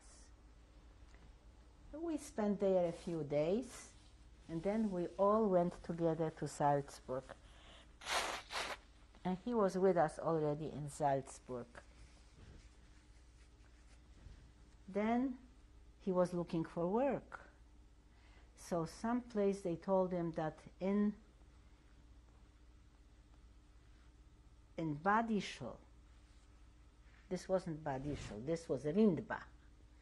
In Rindbach, he can get work by the American Army, peeling potatoes and, doing things in the kitchen. So it was wonderful. We got someplace, somehow the Americans gave us a little apartment in Rindbach, and he was going out to work and bringing food to us. So who lived in that apartment? My sister-in-law, I, and he. It was not your But- sister-in-law at the time. Oh, You mean no. his sister? No. But it was understood that we will be together. We liked each other, even though he wore these khaki shorts and I wasn't. My head was practically, had maybe less than an inch of hair on my head.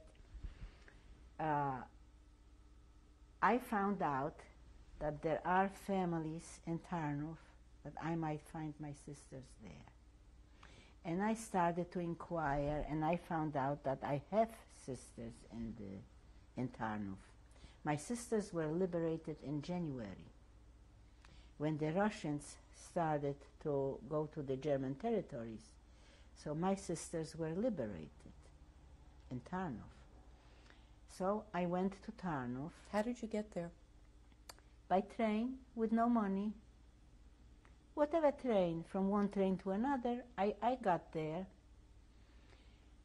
So I came to Tarnów, and I found my sisters, and they both had babies already.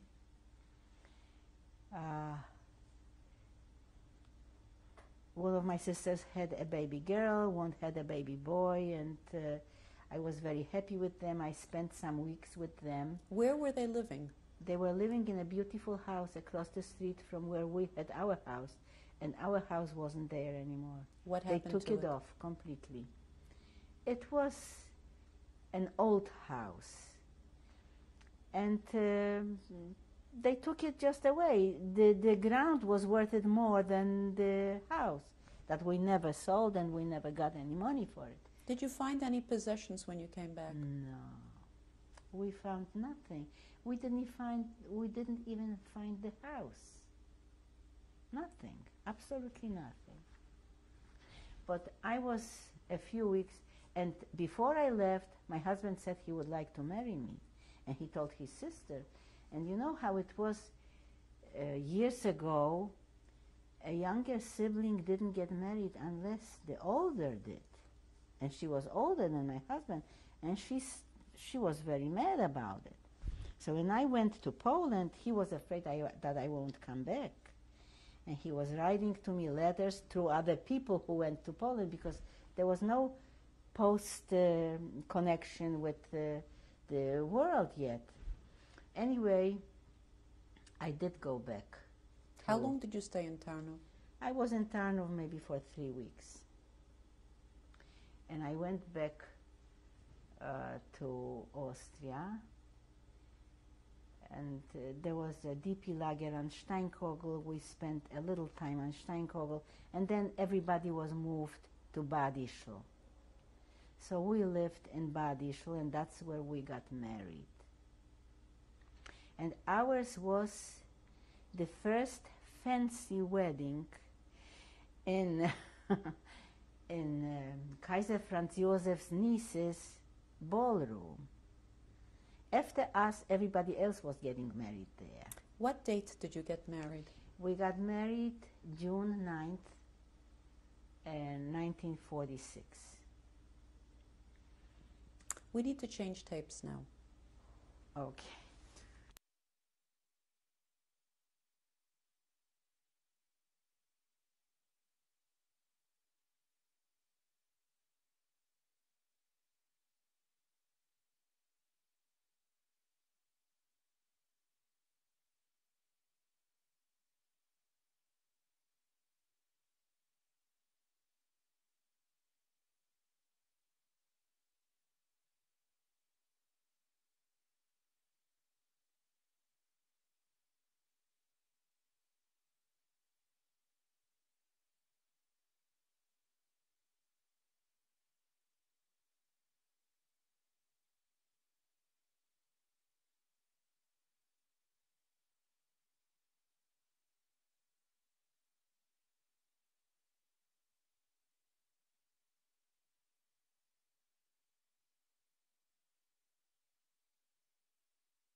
Tape number 5 with survivor Helen Finder.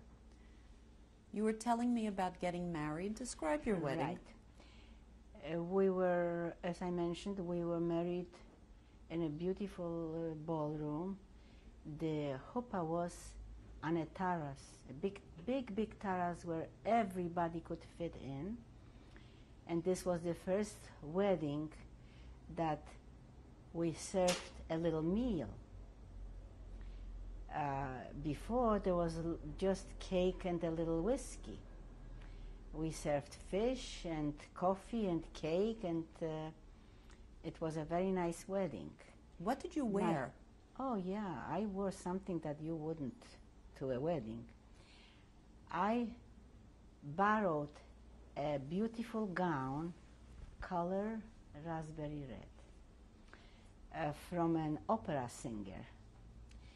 And my veil was part of a curtain from an Austrian woman's window. And but I had real flowers, and I was considered very elegant. And who did you invite to the wedding? the whole camp. The whole camp.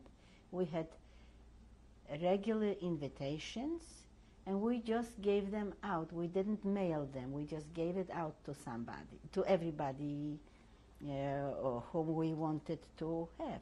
But we had the whole camp. This camp was run by the Americans? Who ran the camp? It was run by our people, but it was supported by the Americans. It was supported by Joint. And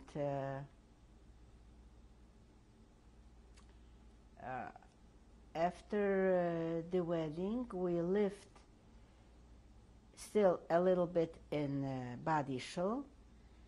Then we moved to Linz, also a DP camp.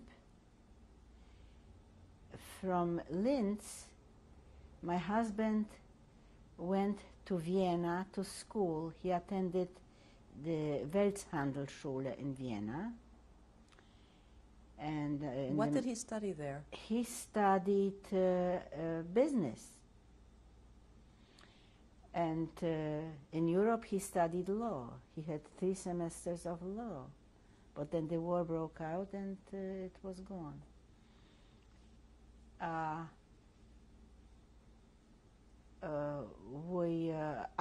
Eventually I went to Vienna too.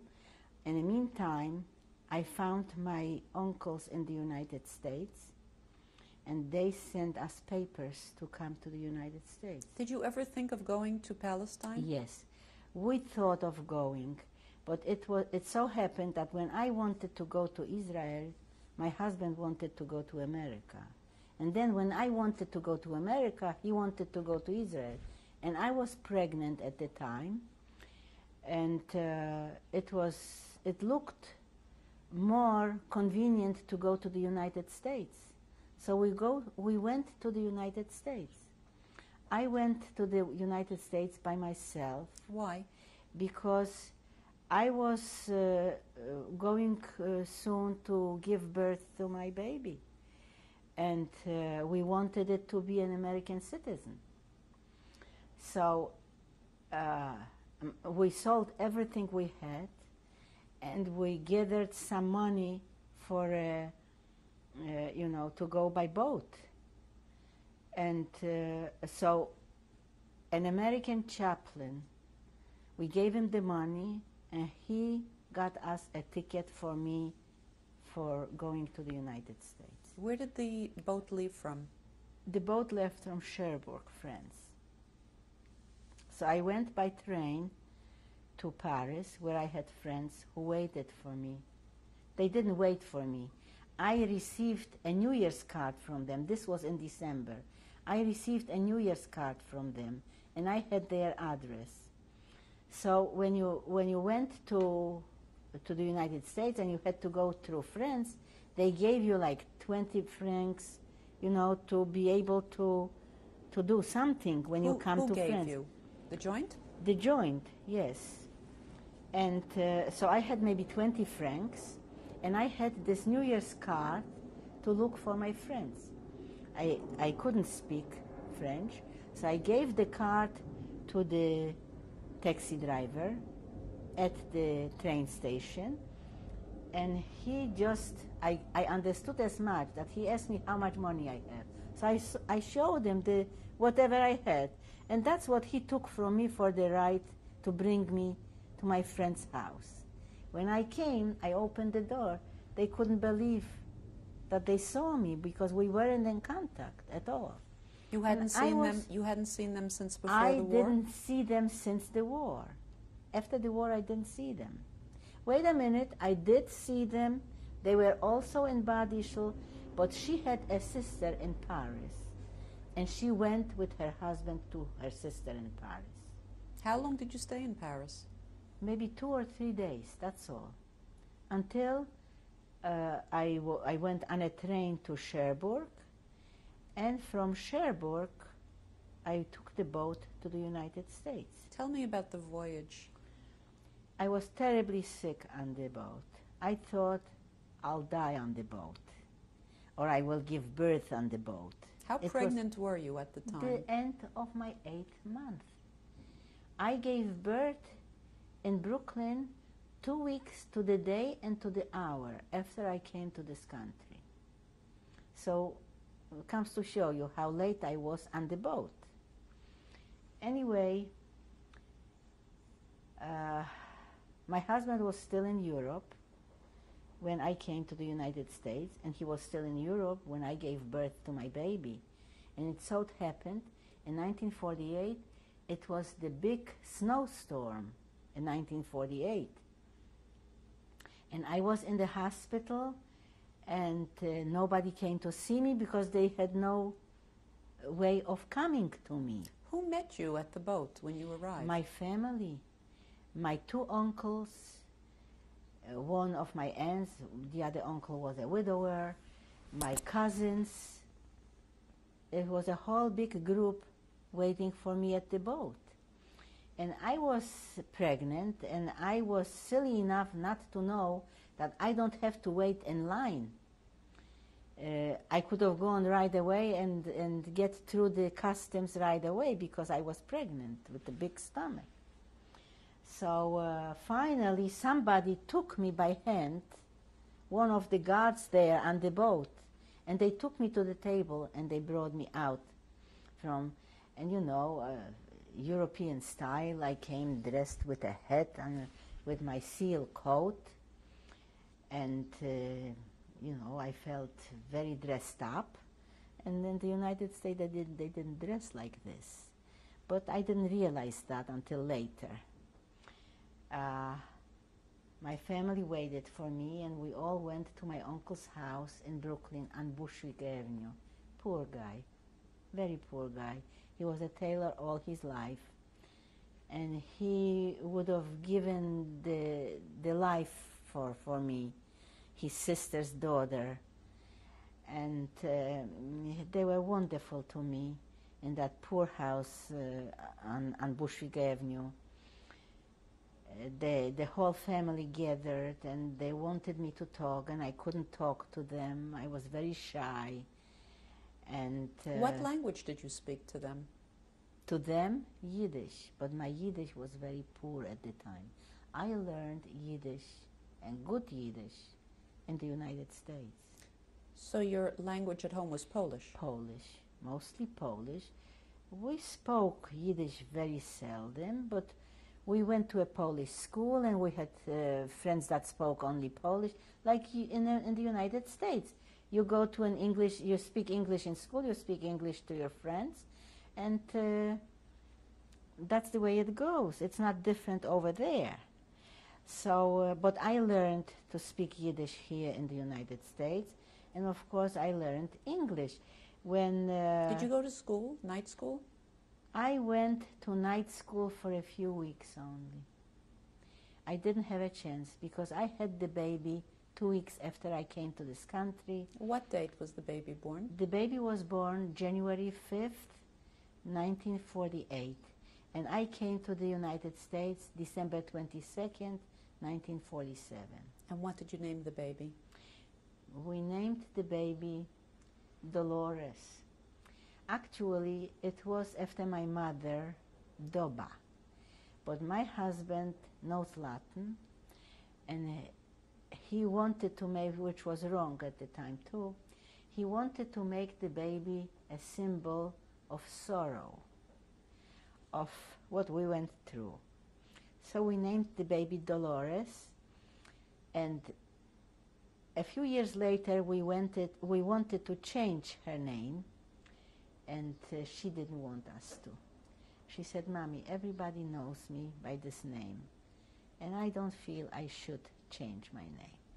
And that's what she remained, Dolores. When you came to this country, did people ask you to talk about your experiences during the war? Were you able to talk about that? Nobody ever asked me anything. And for years and years, we didn't talk about it, only when we got together, friends, that no matter what we talked about, we finally wound up on this subject, talking about it, only between friends. Only between other survivors? Until one day, my daughter and my son-in-law came to my house. This was in '81, before we went to a Holocaust survivors gathering in Israel, that the children came to us with tapes, and they said, "You must sit down and make a tape." And that's when we both made tapes, which are only a fraction, this is maybe 5 minutes or less, a fraction what we really went through. When did your husband come to the United States? He came 3 weeks after the baby was born. The baby was 3 weeks old. That means 5 weeks after I came to this country. He came with the joint, also on a marine flesher, on a boat, a terrible boat. I came with a nice boat, but I was very sick because I was pregnant. So, but he came with an awful boat. Where did you settle? We settled in Brooklyn. At first, we lived for about 6 months in my uncle's house. They gave us their bedroom. They slept in a tiny little bedroom. They were wonderful to us. And being that my aunt got very sick and she was in the hospital for 3 months, we stood with my uncle in his house. But finally, the landlord who owned the house where my uncle lived had also other houses. And he got us an apartment on South 5th Street in South 5th Street and Keep corner, South 5th and Keep, on the 3rd floor, and we moved there. The baby was 6 months old when we moved to our own apartment. That was Williamsburg, correct? In Williamsburg, yes. How did your husband earn a living? He went to work in a wholesale business, in a houseware business. And he was coming home, he was making $35 a week. And he came home with $33.70.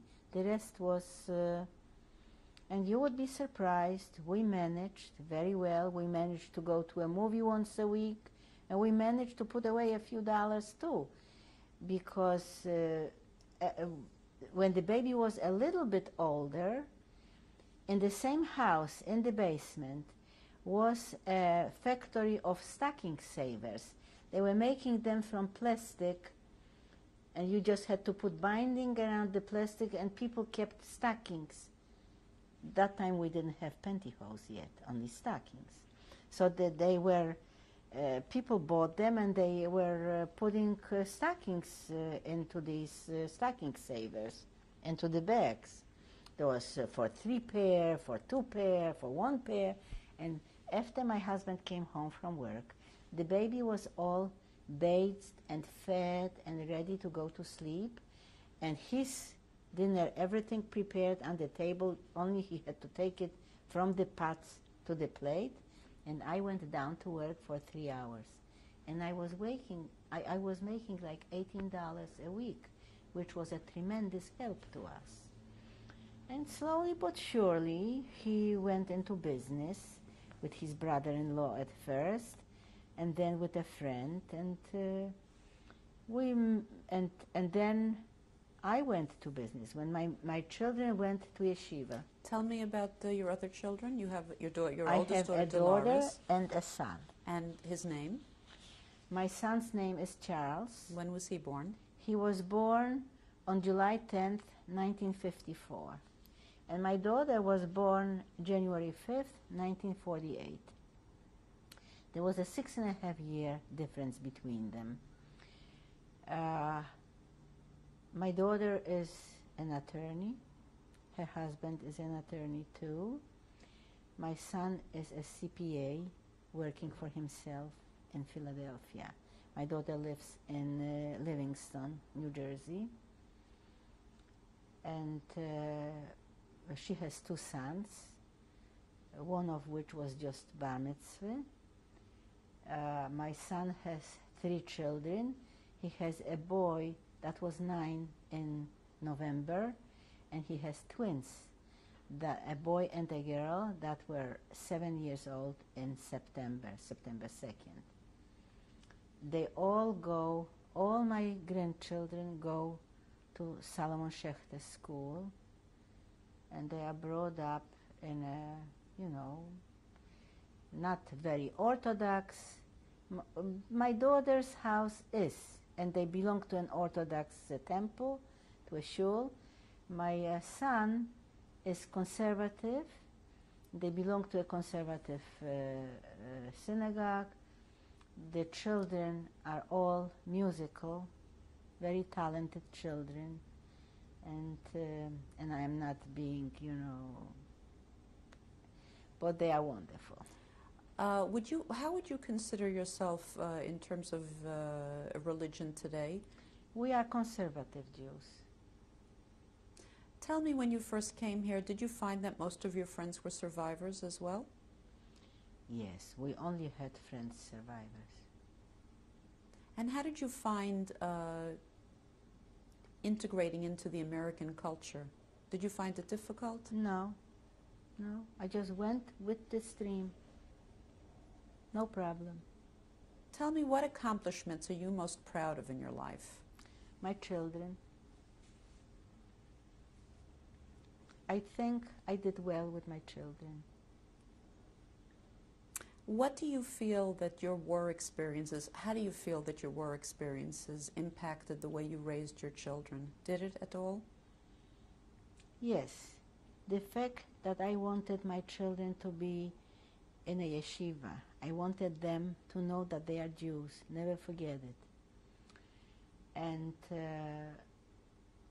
because I personally did not go to a yeshiva, I went to a public school. But watching the life in the United States and being afraid that things can ever repeat,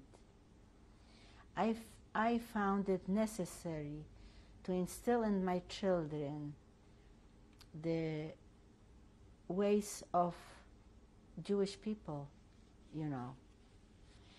I felt that it is necessary for them to bring up their children in the Jewish faith, not to forget that they are Jews, no matter what happens. Do you think that what happened to you could happen again? I hope not. But what happened, look, you saw all atrocities that happened in Bosnia or wherever. It can happen. But I hope that what happened to the Jewish people will never happen again. That the Jews will have strength enough to fight for it and to make other people to understand that what happened was just outrageous and it shouldn't have happened, never, and it should never happen again.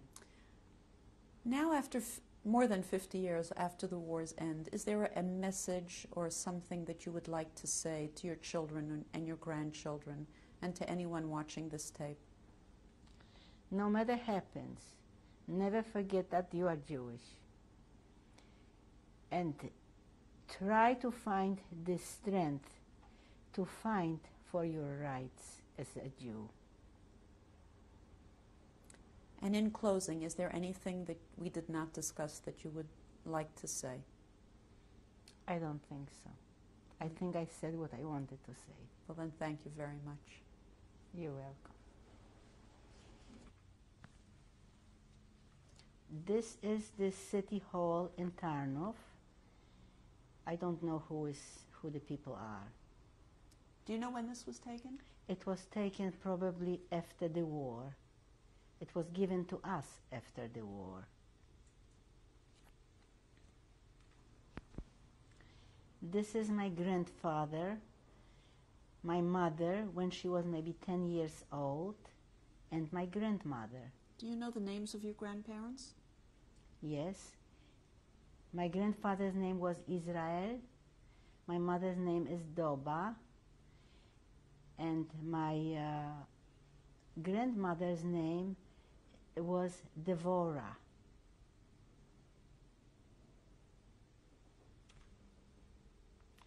Those are my parents.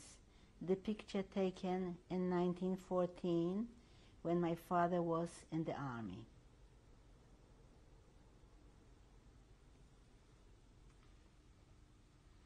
This is my uncle, Yankel they called him, his wife Esther, his 4 sons, William, Ichi, Leon, and Romek.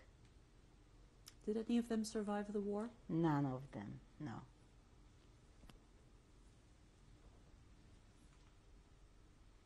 Those are my two oldest sisters, Fela and Mina. When was this taken? This was taken when they were still not married, young girls, way before the war.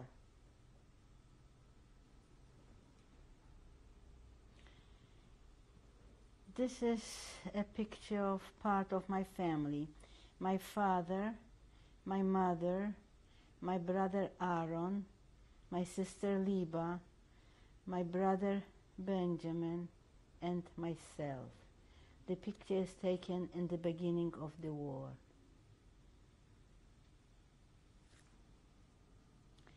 This is a picture from the cemetery in Volare. It was during one of the funerals. I cannot tell you exactly the people that they are on it, but I can tell that there are the Ferber sisters, Rose Kluger, Mrs. Tiras, and the rest of them I cannot remember who they are. And the soldiers in the photo? American soldiers.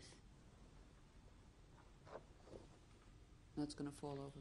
This is a picture of me in the hospital in Volare, Captain Aaron, Dr. Aaron, taking my pulse and my KL, which means Konzentrationslager, tattooed on my arm, shows on my arm. I don't have it anymore because it disappeared after I started to wear a watch after the war.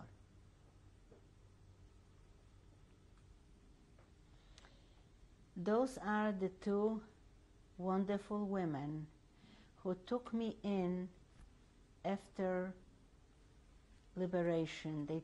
They took me and my friend into their house. They treated us wonderful. The 3rd woman is a sister of the middle one, and she did not live with them. She's only in the picture. But I'm terribly sorry that I don't remember the names of these 2 women. I would be very happy if I did. Somehow I forgot, which is not right. This is a picture of a very young Hungarian girl who was with me in this hospital. She was with me in the death march. She called me her little mother because I was interested to help her. She died after the war, after her leg was amputated. What was her name? Eva Ausländer.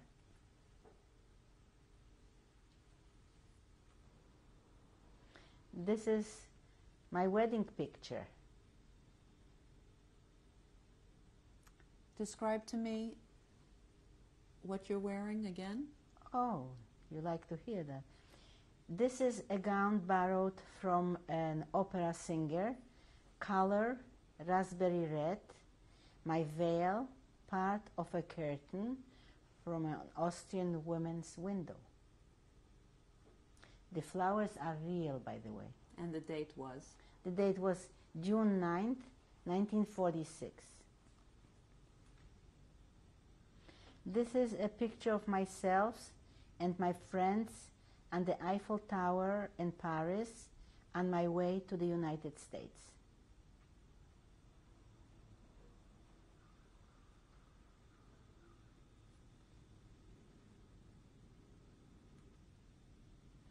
This is a family picture taken at our 50th wedding anniversary. There is my son Charles, daughter-in-law Darian, Maxie, Avriel, Jacob, Jesse, Daniel, my grandson, my son-in-law Peter, my daughter Dolores, my husband Alex, and I.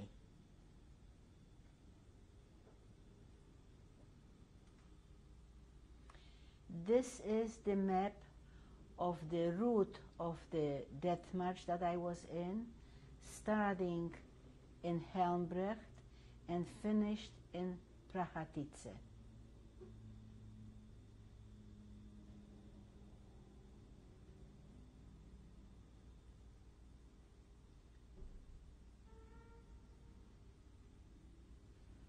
Is something cooking here?